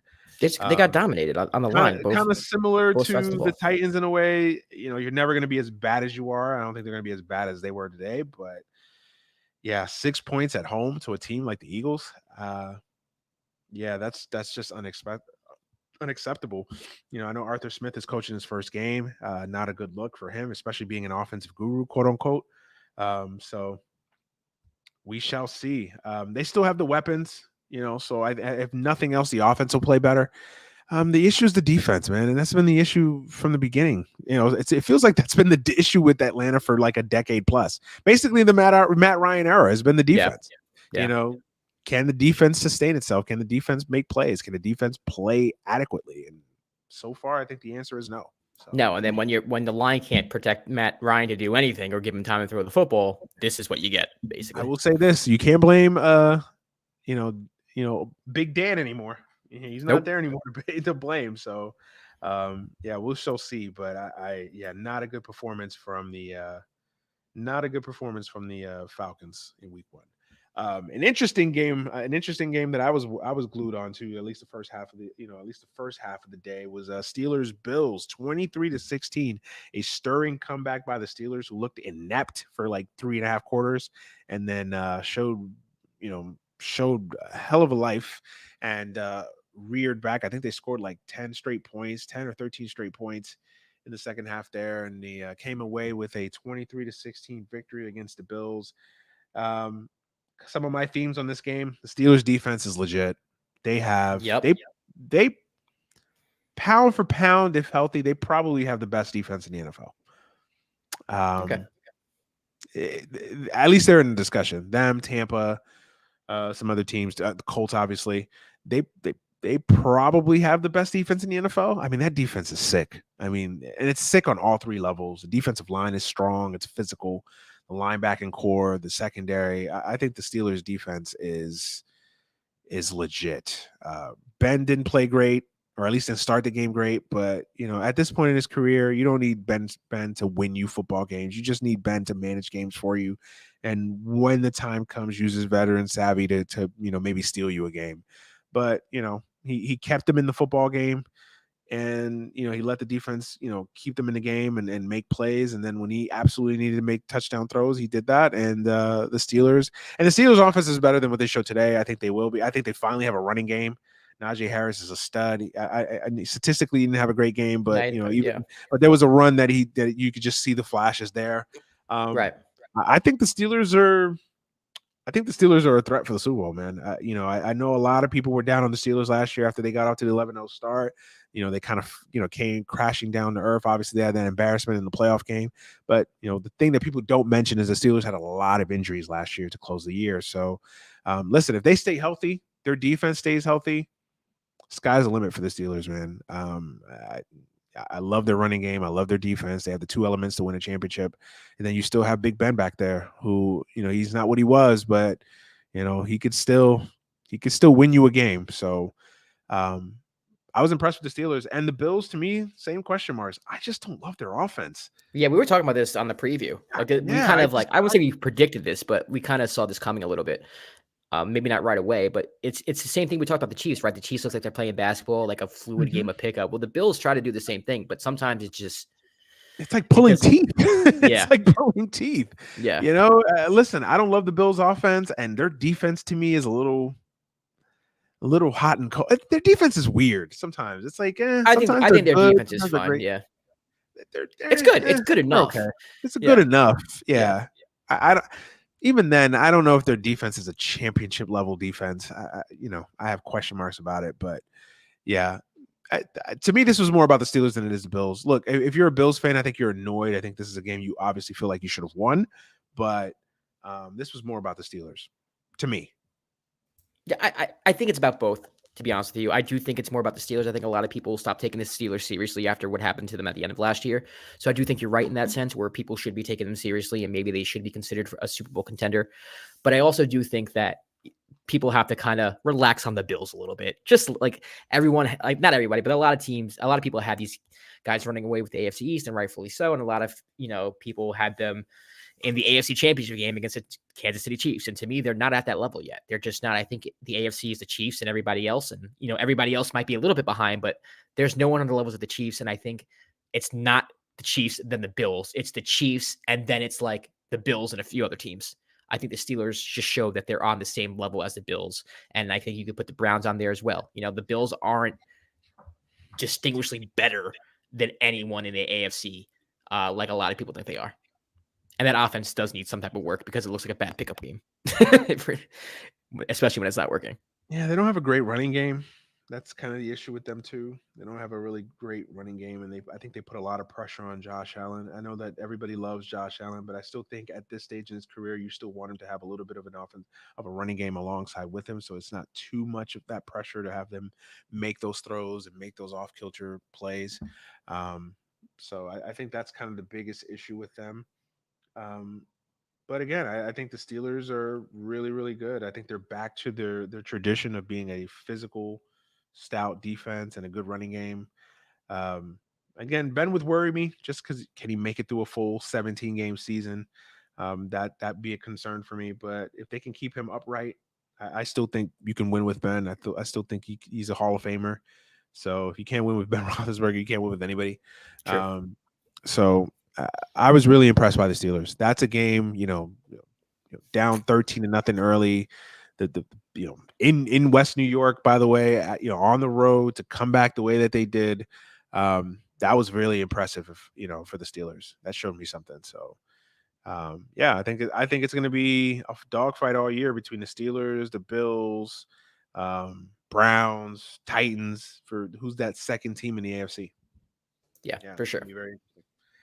All right. Chargers and the artist formerly known as the Redskins. Don't have a fucking name yet. Jesus. Oh, man. I think they're going to keep the Washington name. They're going to keep the Washington football team, man. A lot of people think it's classy. Find a name. Just go to the Hogs. Pigskins or something. I don't know. Pick a damn name. Jesus Christ. Sorry. I'm just a little bit of a tangent.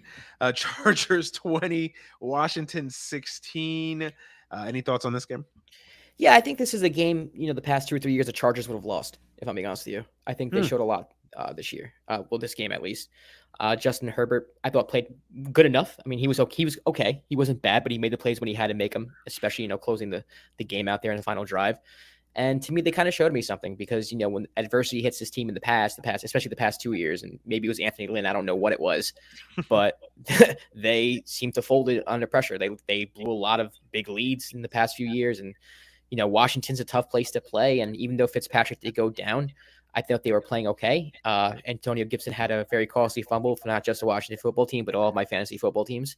Yeah. And, kind of turned the game a little bit there. But yeah, shout out to the Chargers, because like I said, I think this shows that, they're growing a little bit and they are to be taken seriously as maybe a wild card team. I think, going on the road and winning against a team that I picked to win the NFC East, it says a lot, because Washington's not a bad football team. They're not a great football team, but they're not a bad football team. That's a game I think Washington should win, being that you're at home. Yeah, so maybe Fitzpatrick going down has something to do with it, but I am impressed with the Chargers and the way they played. Yeah, good point. I think that this is a game that in years past, and by years past meaning like last year, yeah, 6-7 months ago, maybe they would have lost that game. So credit to the Chargers on that regard. I don't think they played that great. The Chargers, like you brought up Herbert. I don't think Herbert had a sensational game. I thought he did enough to win the game, and sometimes that's all it requires. I think this is more about the almost did it again, the Washington football team. And obviously losing Fitzpatrick was a big hit. I know Taylor Heineke stepped in, threw for 11, threw for 122 yards, 11 and 15, had a 119.3 quarterback rating. So he played well. Gibson played well. The receivers played well. I mean, look, I thought this was more about the Redskins and losing their quarterback, and I think that they have a real question mark now, because do you go all in with Taylor Heineke, or do you potentially sign a Cam Newton? Is Cam Newton waiting in the wings to get a job? Ron Rivera. Yeah, I mean, if Ron Rivera can't get you a job, I mean, yeah, I don't know who if you're Cam Newton. So I thought this was more about the Redskins. The Chargers did what they were supposed to do. They went on the road and won a big game in week 1, which is uncharacteristic for them. So it is automatically it's a win for the Chargers. And for the Redskins, or I almost did it again. I'm still doing it 2 years after. Washington. Keep trying. Washington. Yeah, I don't think I saw any major red flags with Washington. They're a good, solid football team. They're not great. They're not flashy. They're just good. They're just solid. They're solid on both sides. They're like a traditional football team. Yeah, they're very much a tradition. They're a Ron Rivera coach team. Yeah, that's what they are. They're just that's really what they are, and that's my biggest compliment I can give them. I think they'll still be a factor in this division. I don't think anybody in this division will run away with it. We'll talk about the Dallas game from Thursday night, but I think if there's any team that can run away with this division is Dallas, just because of the talent. But I think Washington's going to be there right there at the end too. It's going to be interesting to see what happens with Fitzpatrick. Is he healthy? Everything that you read or hear, it doesn't sound good, or they don't think it sounds good, but we'll see. Praying for Ryan Fitzpatrick. The game is better when you have big Fitz out there. 1000%. Way more entertaining. Yeah. Way more entertaining. So we'll see. And then for Washington fans, it's going to be interesting to see, because who takes that mantle as the quarterback? Obviously, the obvious choice would be Heineke, but do they sign a Cam is the obvious one. I don't think Phillip Rivers or anybody like that's going to come into Washington. Yeah, Cam would be the only logical fit there. So right, I think that alone is an interesting topic for discussion. So yeah, that's pretty much with this game. I didn't see too much of it. I kind of saw in and out snippets of this game, but it looked like it was a solid football game on both sides. I don't have any major flaws. Washington fans, hit us up if you think we're wrong, but I don't think there was anything major that caught our attention one way or another. Seahawks Colts, a game that really surprised me, because I actually thought the Colts would win this game pretty handily, and Seahawks win 28-16. Really pretty much beat them down from beginning to end. I know the score looks a little bit closer than it actually. The score was a lot closer than actually. I never felt the Colts were really in this game at all. Credit to the Seahawks, because they usually don't win these games like these early start East Coast games. They're notoriously terrible under Pete Carroll in these games. So for them to win this game as convincingly as they did is something worth noticing, and the Colts just didn't play well at all. I'm not going to blame Carson Wentz. I think the team as a whole just really didn't play well. Um, their defense gave up a ton of big plays. Russell Wilson had a 152 quarterback rating. Russell Wilson, man, the September October NFL MVP. Yes, he's the greatest quarterback of all time. If it was all September October. Right. I mean, Tyler Lockett is Tyler Lockett. I mean, they're that combination is just incredible. The way they just find each other is just sick. So yeah, the Seahawks played well. I think the biggest thing for me was just how bad the Colts defense played. Carson Wentz played okay, 25 of 38, 2 touchdowns, 251, a 102 rating. He wasn't terrible. It wasn't okay. great, but he was good. He was solid. Okay. It wasn't Carson Wentz. The offense was okay. They moved the ball. I just think it was about the defense. I agree. Gave up way too many plays, which is shocking too. Yeah, which is shocking too, because if you were in which no one asked this question, but if someone's like, "Oh, what team do you not expect to give up big plays?" I'd be like, "Yeah, the Colts." Like they'd be up there on the list for me, for sure. Yeah. Up there with the Steelers and the great defenses of the league. So it is shocking to see. I mean, Russell Wilson throws one of the prettiest deep balls I've ever seen. But aside from that, it is shocking to see him kind of carve up. I wouldn't say carve up, because carving up is more like dissecting. But he just, it was shocking. I'm not gonna lie. He carved them up deep for sure. He carved them up deep for sure. Yeah. I didn't expect that at all. I mean, if you told me the Seahawks were going to win the game, I'd be like, oh, they probably won a last-second field goal, close game type game. But for them to dominate the way they did was really shocking, for sure. I mean, I picked the Colts to win AFC South. I thought I think they're one of the better teams in the AFC, and I think it's only one game. But to me, to see the defense fail in that way, where I think that's the strength of the team, that's kind of worrisome to me. Because if the offense struggles, it's like, and the offensive line giving up 3 sacks too. That was also concerning. And this is one of the better offensive lines in the league, apparently, too. So, yeah. So that was a game that really surprised me. I did not expect the Colts to struggle that badly against the Seahawks, and they just did. Their defense and their offensive line did not play well, so that's worth monitoring if you're a Colts fan, or if you're just a fan of football in general, to watch how this team responds to this. It is 1 week. I think we both know what the Seahawks are, what they're going to be. It's going to be interesting about the Colts. They finally, quote unquote, have a quarterback in Carson Wentz. So we shall see how they respond after this loss. Okay, and that's all the games for Sunday. I guess we could go back and go through the opening night game, Buccaneers and Cowboys. Whoa. We didn't do the Jets. Oh, yeah. You were not getting off easy, bro. Getting off easy. Is there such a thing as a Jets fan? Oh, man. Jets Panthers. The Sam Darnold revenge game. The Sam Darnold Bowl. The Jets QB toilet bowl. Oh, my goodness. How much did it hurt to see Sam Darnold throw a bomb to Robbie Anderson? It hurt a lot. It's fucking hurt a lot, especially when the Jets get off to the start that they got off to, struggling. They couldn't move the ball. The offensive line playing like shit. Zach Wilson had literally no time to throw. That's why, I hate sometimes when we analyze numbers and we don't watch the full games, because if you look at the game and you look at the stats, especially in the first half, you say oh my God, Zach Wilson doesn't even belong in the league, without knowing that the guy literally had no time to throw. And he had Sam, right? Sam made the same thing last year. It's I feel bad for Sam's probably on the sideline laughing oh, welcome to the league, kiddo. I went through this for 2 to 3 I promise I'm not Big Boy Productions. I promise I'm not trying to pull a fast one. I literally just forgot about my Jets. It's all good. I'm sorry. It was 13 hours ago. Shit. The Jets left literally no impression for many to talk about, and that's what they did. Listen, I thought that second half comeback was inspiring in a lot of ways. I think Zach Wilson, sometimes you learn a lot about a team in defeat than you do in victory. And I really liked how my guys played, man. Listen, this year I've been honest with everybody on this show. I don't expect much from the Jets this year. I think we're going to be a bad team. Let's just put it out there. I think we'll be better than. Listen, a high school football team coached by my mom will be an improvement over an Adam Gase coach. Coached by your mom. That's not saying much. I'm not going out on a limb here and saying anything crazy. This is not a hot take by any stretch of the imagination. Will the Jets be better? Yes. I think they'll be 5-6 games better. That's it. I really like what I saw in Zach Wilson, man. I love I love the poise and the resolve, man. That kid Yeah. took a beating for 2.5 quarters, 3 quarters. I mean, he took a beating for 4 quarters. Let's be honest. But the plays that he made, that first touchdown he threw, it was just beautiful. I mean, beautiful. I mean, you could see the talent there. Yeah. You could just see everything that people rave about. It's just incredible. I really love the way he played.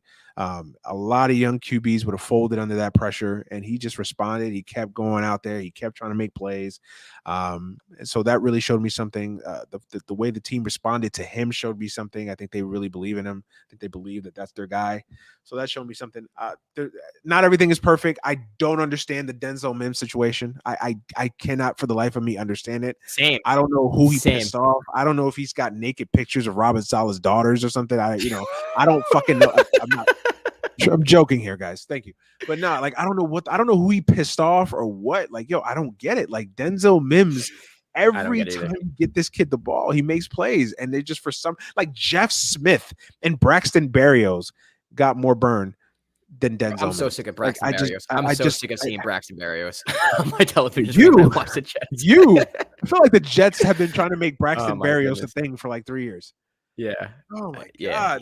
He's a nice little player, but he should not be getting more touches than Denzel. One touch a game, if that. I don't understand. I don't understand it. I don't understand it. Especially a team like the Jets that even with all the additions that they've had on offense, they still struggle offensively to score. And you have a wide receiver. I'm not saying Denzel Mims is TO, but Jesus Christ, the kid can make plays. Put him out there. Like I just don't fucking get it. Please, anybody, Jet fans, get in the comments in the chats, whatever. Reach out to me. I'm a Jet fan, so I've been listening. I've been following this team all year, all throughout camp. I don't understand I know that he was hurt to start training camp, and there were some questions about him and how ready he would be to latch onto the offense and all that shit. Listen, I don't care about all that. The kid can play. Put him out there. I don't understand that. And the offensive line is still a major concern. I mean, a major concern. I mean, to the point where Zach Wilson goes down, which is awful. And thank God Becton, it only looks like, at least preliminary reports only show as an MCL sprain, which is still concerning, kind of similar to Jerry Jeudy. Nothing to sneeze at. High ankle sprain and MCL sprain, nothing to sneeze at. But at the very least, it's not a torn ACL or something major. So it looks like at the very least we will get Becton back at some point in the next few weeks. So that's crisis averted there, because I don't know what the fuck the Jets are going to do without Mekhi Becton if he's out for any significance. I mean, that offensive line, it's not cap or it's not hyperbolic to say that this probably is the worst offensive line in football. I mean, by far. Yeah. I mean, this offensive line is terrible. I mean, again, go back and watch the highlights. I mean, Zach Wilson literally had no time to throw. I mean, he just as soon as the snap is off, I mean, he's got like 3 guys in his face. So, yeah. But again, all those things considered, I think he played a really good football game, especially that second half, and he showed a lot of Jet fans a lot of hope, man. And as a Jet fan, for me, this year is not about wins and losses. Obviously, I don't want it to be a disaster. I don't want them to go, 0-17 or anything like that. I think you do have to show some progress. But I think this year is about Zach Wilson and his maturation. I think that if you're a Jet fan, that's what this year is about. You need to come away from this year knowing Saleh's a coach that you can count on, and Wilson and Becton and the rest of that core are a core that you can build around. Right. That's it. That is what we have to look forward to as a Jets fans this year. And if you get those questions answered, then you've had a good year. Of course, if the Jets surprise the world and win 6, 7, even 8 games, God forbid, great. But the thing that's more paramount than anything else is you got to come away from this year knowing that Zach Wilson's the answer at quarterback. And I think through one game, at the very least, you feel good about that answer. Well, there you go. And that's all that matters then. I mean, it's a long game here. You're not trying to fight for a playoff spot. You're not trying to win a Super Bowl this year. So I get it. Yeah. And hey, credit to Carolina. They look like I'm happy for Sam, man. Team. I like Sam a lot. I really do. I was rooting for him in he looked good. I mean, Cam, Sam is is a guy that if you put pieces around him, go figure, right? You put an offensive line around him, you put like a decent running back around him, and like a receiver that he had great chemistry with in Robbie Anderson and the Jets in their infinite wisdom. Mike McCagnon let Robbie Anderson walk for nothing. Anyways, sorry, we can move on. Let's move on. Yeah, let's move on. Robbie Anderson and Sam Darnold have a connection, a great chemistry, and they played well together. And Sam looked good. So, listen, I think if you're a Carolina fan, I think you feel good about your team. I think if you're a Jet fan, I think you feel good about your team. So I think it was a win across the board. Listen, I would have loved to come away and steal that game. I was rooting like hell at the end of that game to steal that game. We just kind of ran out of time there. Just kind of felt like if we had another 3 minutes left, we could have probably stolen that game. But it is what it is. So, but if you're a Jet fan, I think you have to love what you've seen from Zach Wilson so far. All right. I like him, man. I love Zach. I think he's gonna be good. Yeah, you've been high on him. You've been high on him. Good. Yeah, so we'll see. I mean, he makes some throws, man. Jesus. Yeah. I mean, the throw he made to Denzel Mims. Oh, I mean, he just makes beautiful throws. I'm still reserving my judgment, though. I'm not too excited, because watch him next week against the Patriots throw like 6 interceptions, and and they had 5 drops today too. Yeah, he had 5 drops. I mean, look, 5 drops. The kid played well under the circumstances. Again, I mean, he literally had no time to throw, and then he took some vicious hits too. That's another thing that makes me, concerned about him too. I mean, they gotta incorporate the running game a little bit better. That's the one critique I have of LaFleur. They basically went away from the running game. They ran the ball ineffectively all game. Yeah, and that's part of that is also the offensive line. But yeah, they need to run the football better to give Zach Wilson a chance there. But all in all, I think it was a good, productive day for the Jets. So, yeah, I feel good about the Jets. I really do. All right, let's wrap up with the Bucks and the Cowboys from Thursday night, which was a game that feels like a week ago now. But exciting opening night. 2 high-powered offenses, 2 teams that are expected to be contenders in their division. Obviously, we all know about the Bucks, the defending Super Bowl champions. 31-29. Any thoughts on this game? Yeah, I mean, the Bucs did what they had to do. To me, the story is more of Dallas and how good Dak looked, how potent that offense looked. But Dallas is going to be – they are what I thought they were. They're going to be a high-powered offense that is just not going to be able to stop anybody whatsoever on defense. So to me, I'm just happy that Dak is back healthy, but also, run the football. You can't run the football. You have Ezekiel Elliott. You just paid him all this. You have one of like the 3 best running backs in the sport. I mean, we're not going to run. Yeah, they squandered some opportunities in the red zone and on the plus side of the field. I think a lot of it is because they weren't committing to the run game. You have Ezekiel Elliott, run the football with him, throw him the football, set up a screen, do something. So as potent as the offensive is, I still think there's still room for them to grow. They're not going to stop anybody, man. And that's the thing. If they had any competent defense, I'd pick them to run away with the NFC East, but they just don't. They're not going to be able to do that. And on the other side, I cannot believe Tom Brady's 44 years old and still doing this. It just makes me feel like a horrible human being, like I've wasted my life. It's ridiculous. It's funny. I don't really work out much, but the TB12 thing, I need to know what that is. I need to know. I think we all need to know what the shit is, man. Because this is ridiculous. We all need to invest in that TB12. He's going to be 67 years old collecting Social Security checks. We need to invest in TB12. Whatever TB12 is, we need to invest in that shit. It's ridiculous. Listen, I've as a long tortured Jet fan that has had his whole adult life tortured by Tom Brady's existence, I'm done doubting the guy. The guy is phenomenal. I mean, what can you say? He's 44. He's 44, still playing at this level. Yeah, he's not what he was at 34, obviously, but he's still damn close to being that. Grandchildren. It's possible. If he had a kid at 23, that kid could he could have grandchildren. He could be a grandfather. Mm-hmm. Whooping ass. Yeah. Yeah, he's. I mean, it's like Mahomes. What you almost run out of superlatives to say.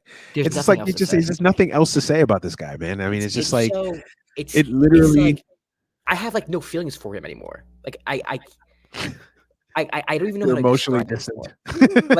My friend one time we were watching Modern Family and Sofia Vergara was on the screen and he was like, how hot is she? I was like, dude, honestly, she's so freaking attractive that I'm not even attracted to her. Like, I feel nothing towards her. Like, she does nothing for me. She's that attractive that she does absolutely nothing for me. Oh man, Nothing. And that's yeah. how I feel about Tom Brady. He's so freaking good that like I reached a point where I'm just like, okay, whatever. And Like there's it still doesn't. people that are like, "Oh, he's a system quarterback," or "Oh, he's not as No, good." that's not. I'm like, "What?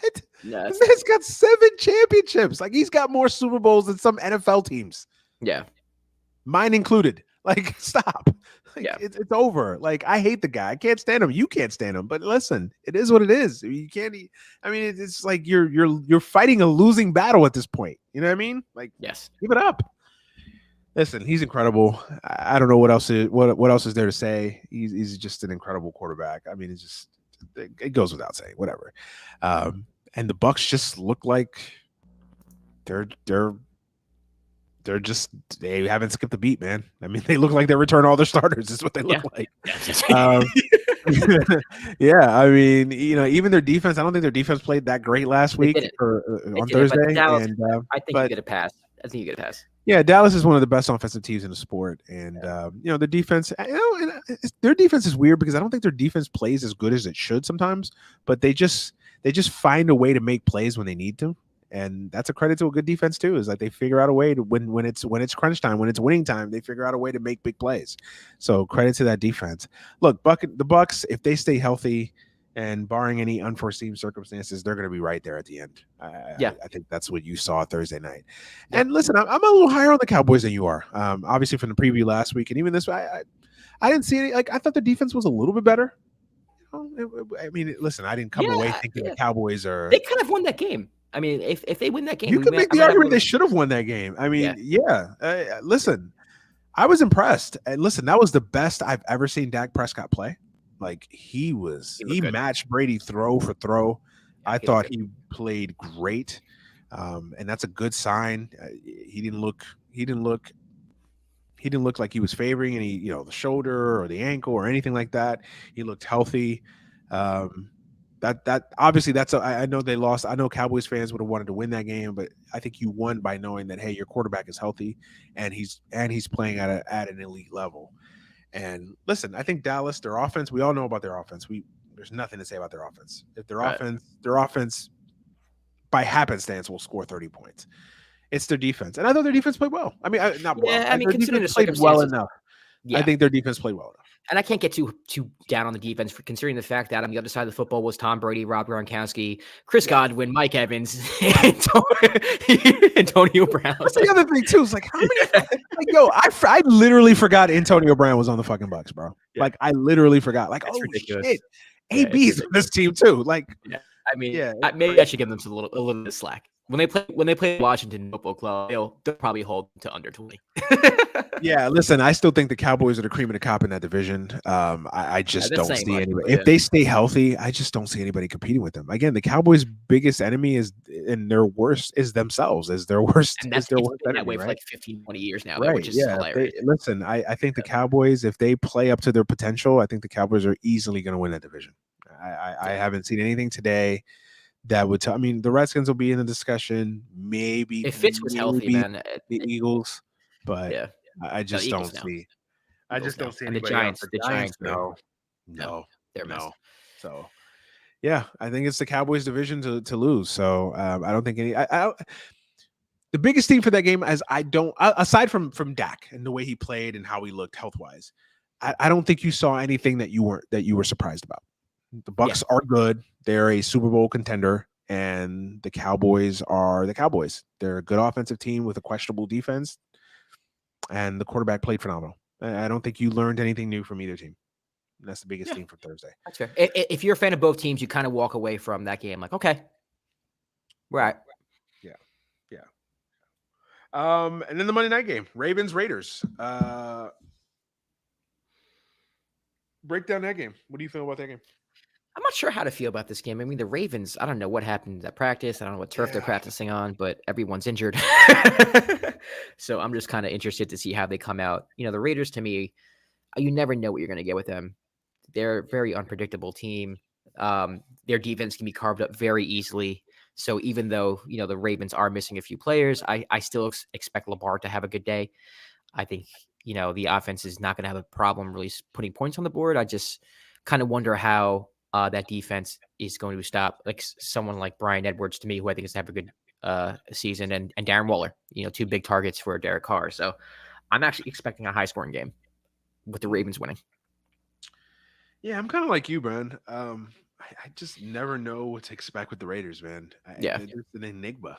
The games you feel like they're going to get their ass beat, they play well, and they exceed your expectations. And then when you start thinking they're going to play well, then they lay a clunker out there. So I just never know what to expect with the Ravens, or with the Raiders. And the Ravens are bereft with injuries, man. I think the Raiders are actually favored in this game by 4.5. Oh man, Monday Night Football on the road. I'm actually gonna go with the Ravens. I think the Ravens figure out a way to steal this game from the Raiders, just because I just don't ever know what they expect with the Raiders, man. I just don't. I never know. Yeah, I don't trust the Raiders wish I had defense. a better feel for that team. I don't trust the Raiders defense to stop a quarterback as dynamic as Lamar. Like the Raiders defense can stop a game manager. They can hold their own against someone who's in the pocket, and you can put pressure on. Like someone like Lamar who can get out the pocket and make things happen. I think no matter who his weapons are, no matter what string running back he has, he's gonna make shit happen. So for me, that's why I'm choosing the Ravens. Yeah, same. The Ravens are still. I know they're going to be without some key players, but I still think Lamar Jackson is a playmaker. I think he'll figure out a way to win that game for them. Honestly, I think me picking the Raiders. Damn, that's the tongue twister. Me picking Baltimore, it has more to do with just not knowing what to expect with the Raiders. Again, I never know what I'm getting from that team. Never. Right. So I'm going to pick the known commodity in the Ravens. And I do think that the Ravens will figure out a way. I think they'll rally behind, they're missing like 3 or 4 starters. They've had injuries throughout training camp. Lamar Jackson with the COVID. I think that isn't interesting to see how he looks with coming back from COVID and all that good stuff. But yeah, I smart money. I know that the Raiders are favored, but I think it's still smart money to pick the Raiders. The Ravens. God damn it. Baltimore. It's getting late in the evening, guys. Baltimore is should be favored to me, in my opinion. Just Baltimore is favored. I just looked it up. Oh, are they favored? I thought the Raiders. Yeah, they're favored. Okay, my bad. I thought the Raiders were favored. Yeah, then I think that's smart money to have Baltimore favored. Yeah, so it's gonna be an interesting game. I'm surprised they actually don't have that late Monday night football game this year. They've had that. Yeah, they usually have 2 to start the on the West Coast in San Francisco or something. Don't have that this year.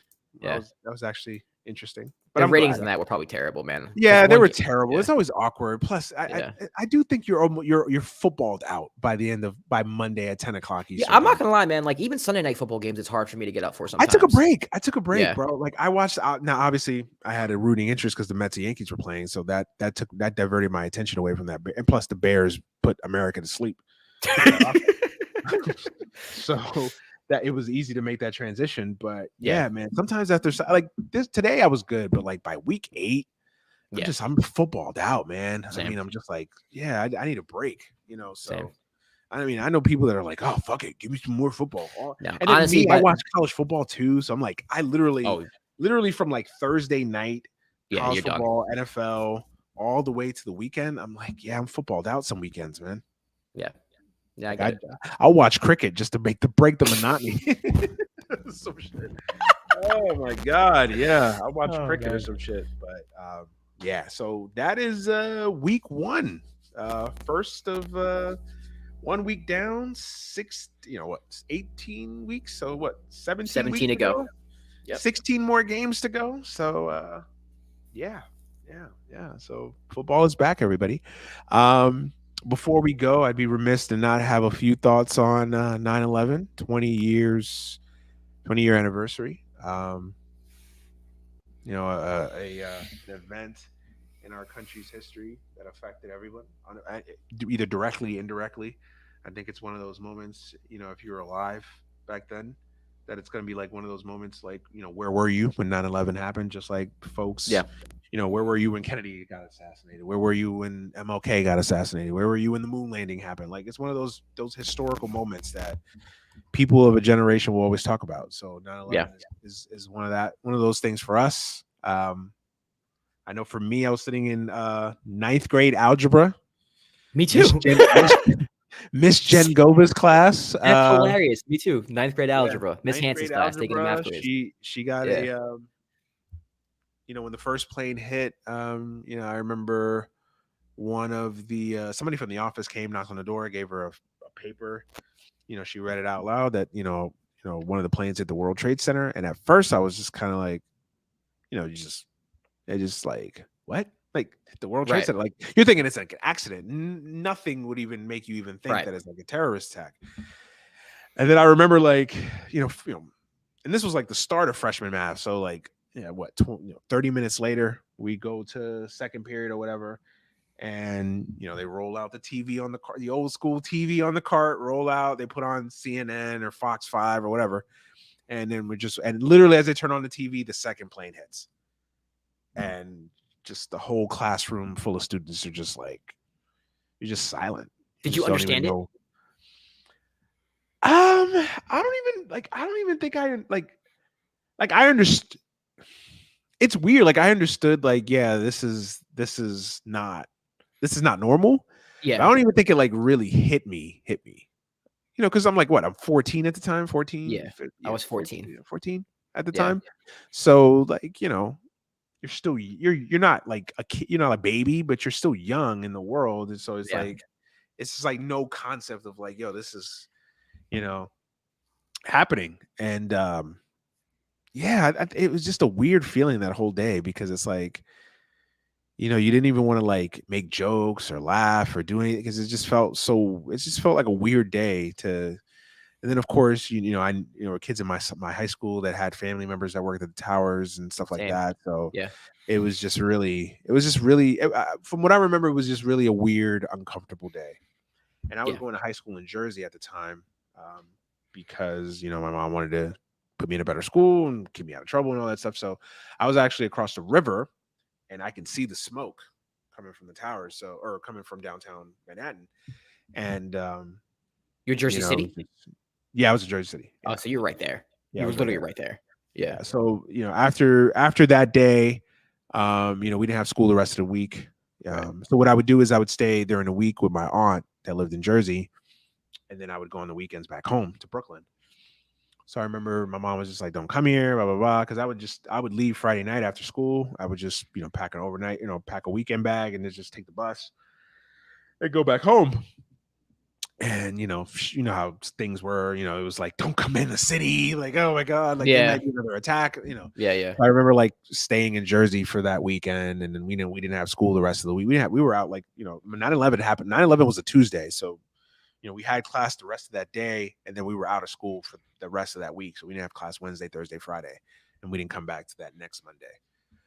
So it was just a weird week, man. And then of course, obviously as the news, you're watching the news and you're watching things play out, and you're watching, everything just kind of unfold. It just starts to hit you. And I think you asked me, did I get it, or did I know what did I understand it? And I don't think I understand it at the moment, but I think like maybe like 24 hours after, later on, as it just started to hit me, and it was just crazy.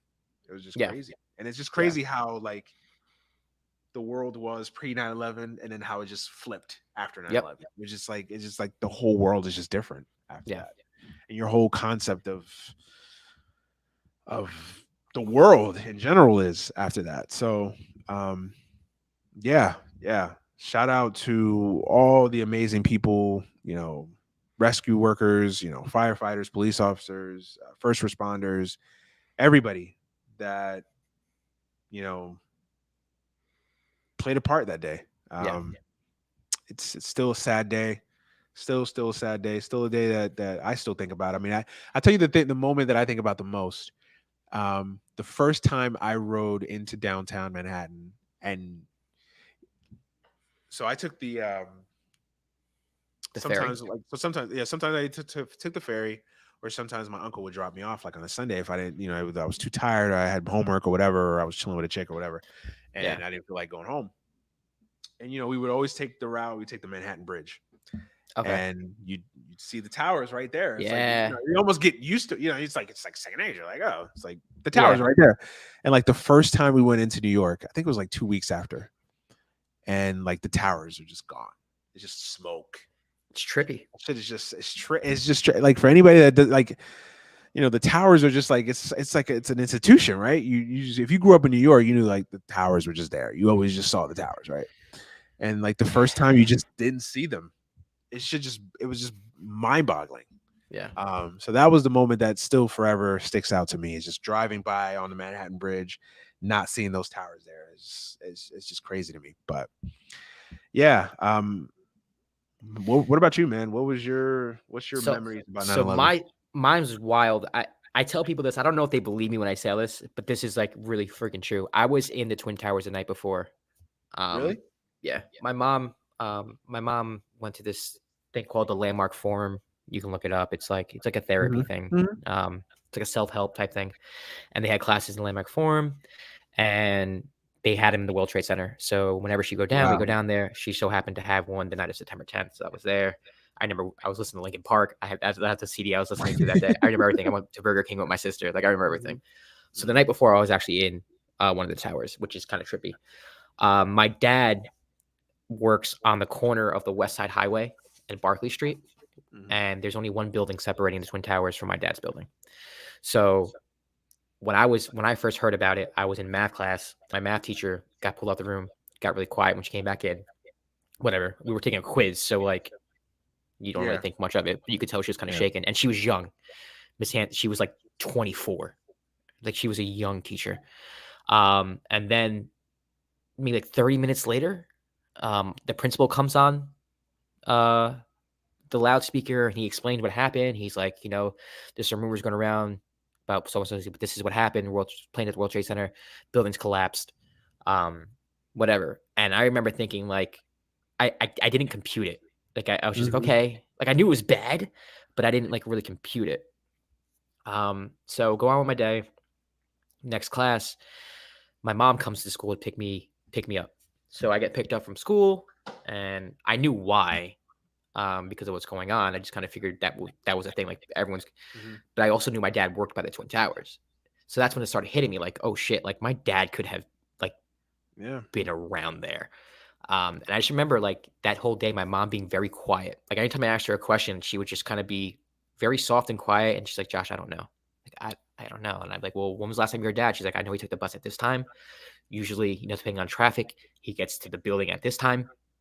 So she's like, and it was like, the planes hit the towers around like 9 something, which is around 9. Yeah, like nine. 9. Yeah, I don't even want to mess up the time. Like 9-ish, 9:30. Yeah, it was like 9-ish. So, and that's the time people get to work. So my dad, I'm lucky that my dad doesn't have to clock in. He has a position where he can kind of get to work whenever he wants, as long as it's not like ridiculous. So, but she's doing calculations with her. She's like, I don't know what traffic was like sometimes. Cause I worked at that job too in the city. Like as I got older, and you could take the bus to Port Authority, then you take the train to Chambers Street, you have to walk over. Like it's a whole thing to do. And sometimes it takes an hour. Sometimes it takes there's been times it took me 2.5 hours to get to work, depending on traffic. So we didn't know, what my dad was. None of the cell phones worked in the city. Like if you were trying to call someone in the city, like it would just go straight to voicemail. And we didn't hear back from my dad until like late that day. So like for a day, like I didn't think my dad was dead, but I knew it was a possibility. And that's a very weird feeling to have. I can't really explain it, where it's like you have to convince yourself that your father is alive without really knowing. Yeah. It was a weird day, man. It was a very weird day. Like I said, my dad works right there. So the next time I went to my father's job, I don't remember how long ago it was, but I'd never seen the whole. It was just one of those days, man, where it probably is the weirdest day of my life. Has to be. And then finding out about ISIS and finding out about, not the politics, but like what the Middle East is like. I mean, when you're 14 years old, you don't know these things. Yeah. You have no idea. That my cousin is a Marine. He's going to be deployed. And you start like realizing like there's a whole like side to this. Like as a 14-year-old, like you're not even introduced to. So yeah, it was wild, man. that day Was was that the really weird. first moment that like politics came into your like understanding, like as Yeah, a? and I wasn't gonna say that, but yes, it is 1000%. It was for me. It I mean, wasn't. there were other things, like I Yeah, remember like the Lewinsky scandal. I remember yeah, but Desert like, Storm, but but as that was far like as the just like first thing. Yeah, yeah, it's like the first thing that I was just kind of like, oh shit, like okay, this is what's going. yeah. Like I didn't And know my this brother was was going. in the army then See, too, yeah, so yeah, exactly. so it kind of hit closer to home. Yeah, yeah, absolutely. Yeah, so for me, it was just yeah, man, just a weird day. And my dad doesn't talk about that day. To be honest, I've never. Every time I talk about it with him, he doesn't really talk much about it. He just says, "Josh," he's like, "I didn't look back. I just kept walking." I think he's traumatized. I think he saw some shit he doesn't want to tell me. Because Yeah. according to him, he was in the subway when it happened. He got out and he saw like everything. And mind you, like I said, he works right next to the World Trade Center. So when you get off the train, Mm-hmm. like for you to see, like I think my dad saw some shit. Yeah, oh man, yeah, that's Yeah, crazy. I haven't had more than maybe 2 conversations about that day with my father. Yeah, yeah. I Yeah. looked it up. 8:46 was the Okay. time the first train hit, or first plane hit. Yeah. Um, the uh, the North Tower. Yeah. Yeah. So, and then 9:37 is when The the plane second hit one. the Pentagon. Oh, the Pentagon. 9:37. Yeah. Yeah. 8:46 was the first plane that hit the North Tower of the World Trade Center, and then 9:03 is when the second plane hit. Yeah. So, And then it's sad. Like I went to high school, and I'm sure you did too. I have friends who lost. Like I have a friend Tara, well, acquaintance. Her father was a NYPD police officer who passed away that day. mm-hmm. One of my good friends, Bernadette, her father, who I love, like he treated me like family whenever it was, but he got cancer, and it was directly linked to being at Ground Zero. So, and he passed away from it. I went to school with Maura. So Maura, her uncle died as a first responder. So like, and I'm sure you did too. Like being in Jersey City, Yeah, like yeah, yeah. No, I had plenty of friends that and had that's the lost, thing too. It's like you're actually directly affected. Like if you see people being directly affected with it, and seeing them deal with their trauma, it's something that like, especially if you're in the New York area and New Jersey area, like, it affects the country in one way, of course. But it also affected us in a way where it's like, even after like September 11th and like, just to see like how it affected so many people, like how it traumatized people who literally have seen it or had people who like had loved yeah, ones who died from it. It's just, yeah, yeah. it's a weird, it's weird to talk about because it's so complicated to like break down everything that happened afterwards, and not catch feelings about it. But just talking Right, about that day in general, it's just a tragedy. It's a right. tragic day, and shout out and to all the first responders, and they're all heroes. Every single person who Yeah, went inside, those buildings to try to save lives and help yeah, afterwards, and just yeah. grateful for them. And yeah, it's just a weird It's day. something that still affects you. I mean, Yeah, my day job when I'm not podcasting, I work for a city government, so I work in the tallest building in the city. yeah, So like, and sometimes I'm on the 15, the very top floor, and I think about like, it's weird. It sounds weird and more bound, right? But it's like no. I think about this shit.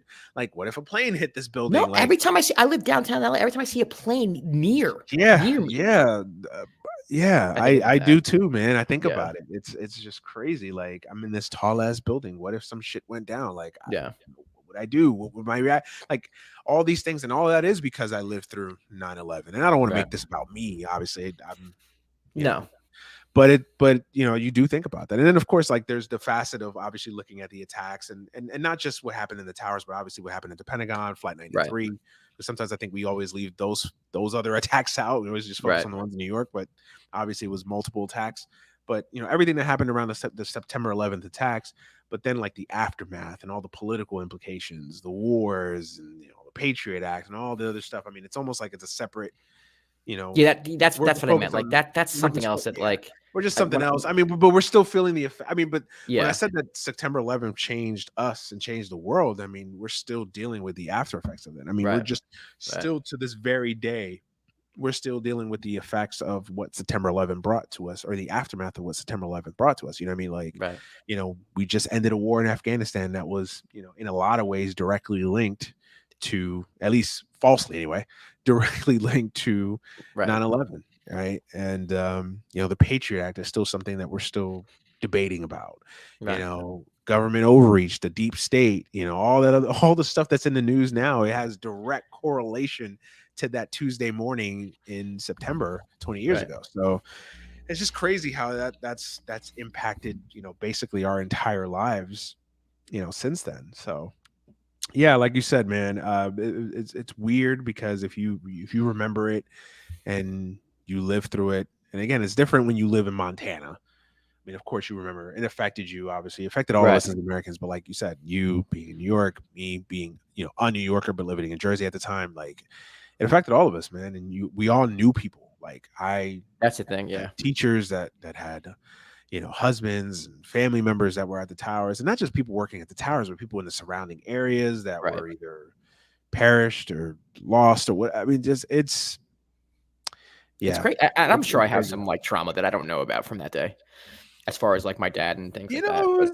You directly being in the midst of that, because like not yeah. knowing what happened. I mean, I thank God that like I didn't have any family members there or anywhere around there that Yeah. because I don't even know how I would handle that stress. I mean, just God, I can't even imagine that. So but yeah, it salute to again all the first responders, all those folks that did something so courageous, men and women, Yeah. um, to try to help people, and for the 2,000 or something folks that died, just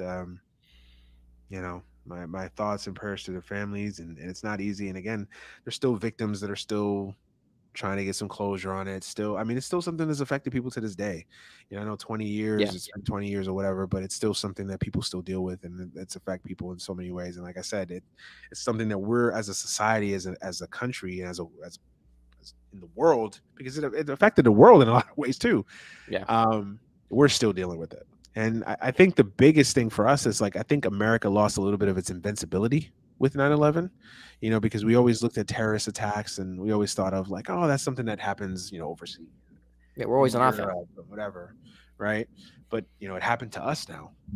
And, again, I don't want to get into the political stuff because again, that's a separate conversation for a whole Yeah. That another we. show. Yeah. We'd be here all another 2 hours with that. But Yeah.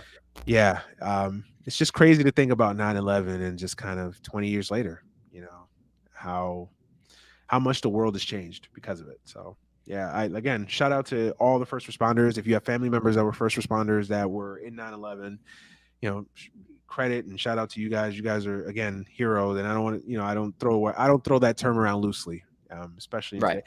And the other thing, like people that are listening to this, we have audience members that probably are too young to even remember 9/11.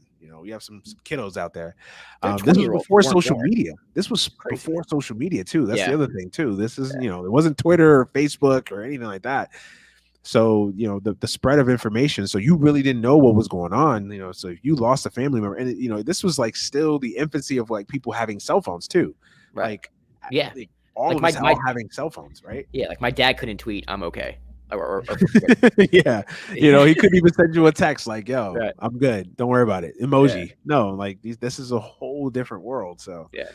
um, yeah. Yeah. So 9/11, 20 years, man, it's crazy. It feels like it's flown by too. Yeah. Like I still vividly remember 20 years ago.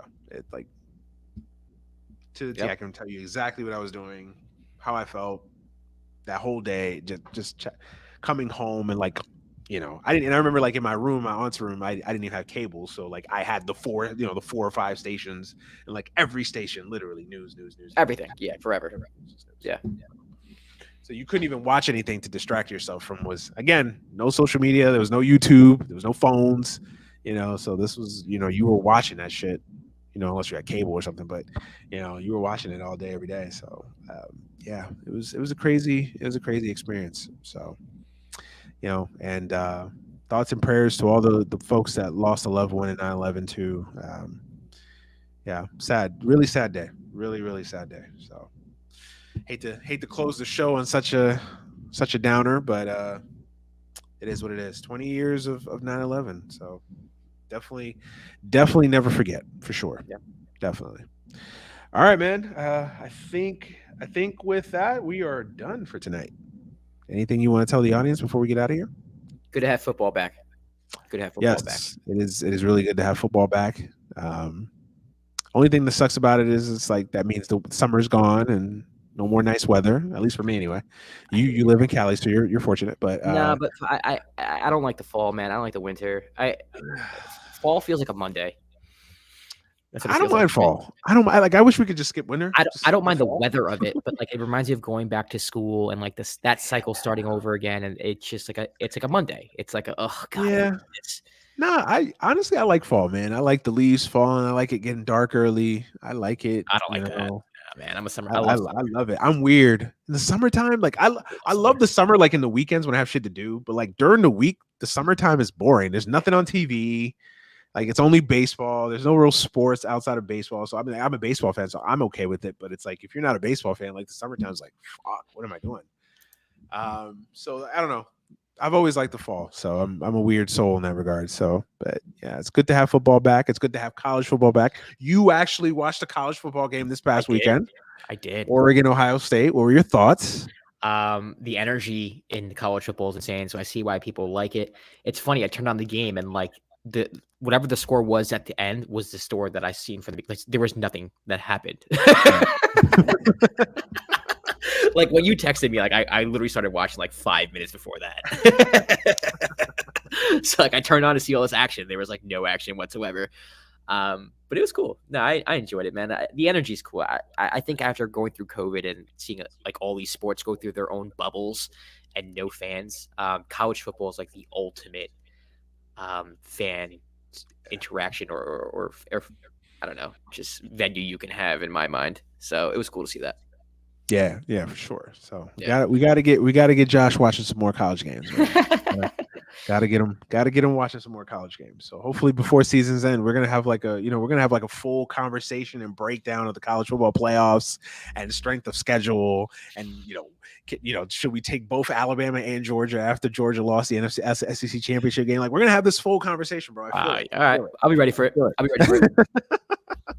But yeah, man, we're gonna get up out of here. Thank you as always for you listeners and the folks on YouTube for watching and staying up with us. I know it's late for some of you, especially on the East Coast. So I appreciate it. As always, without you guys, there is no podcast. So I appreciate the support and the love. As always, you can follow this show on Twitter at AGS Pod, on Instagram AGS Podcast. The show is always available on all platforms.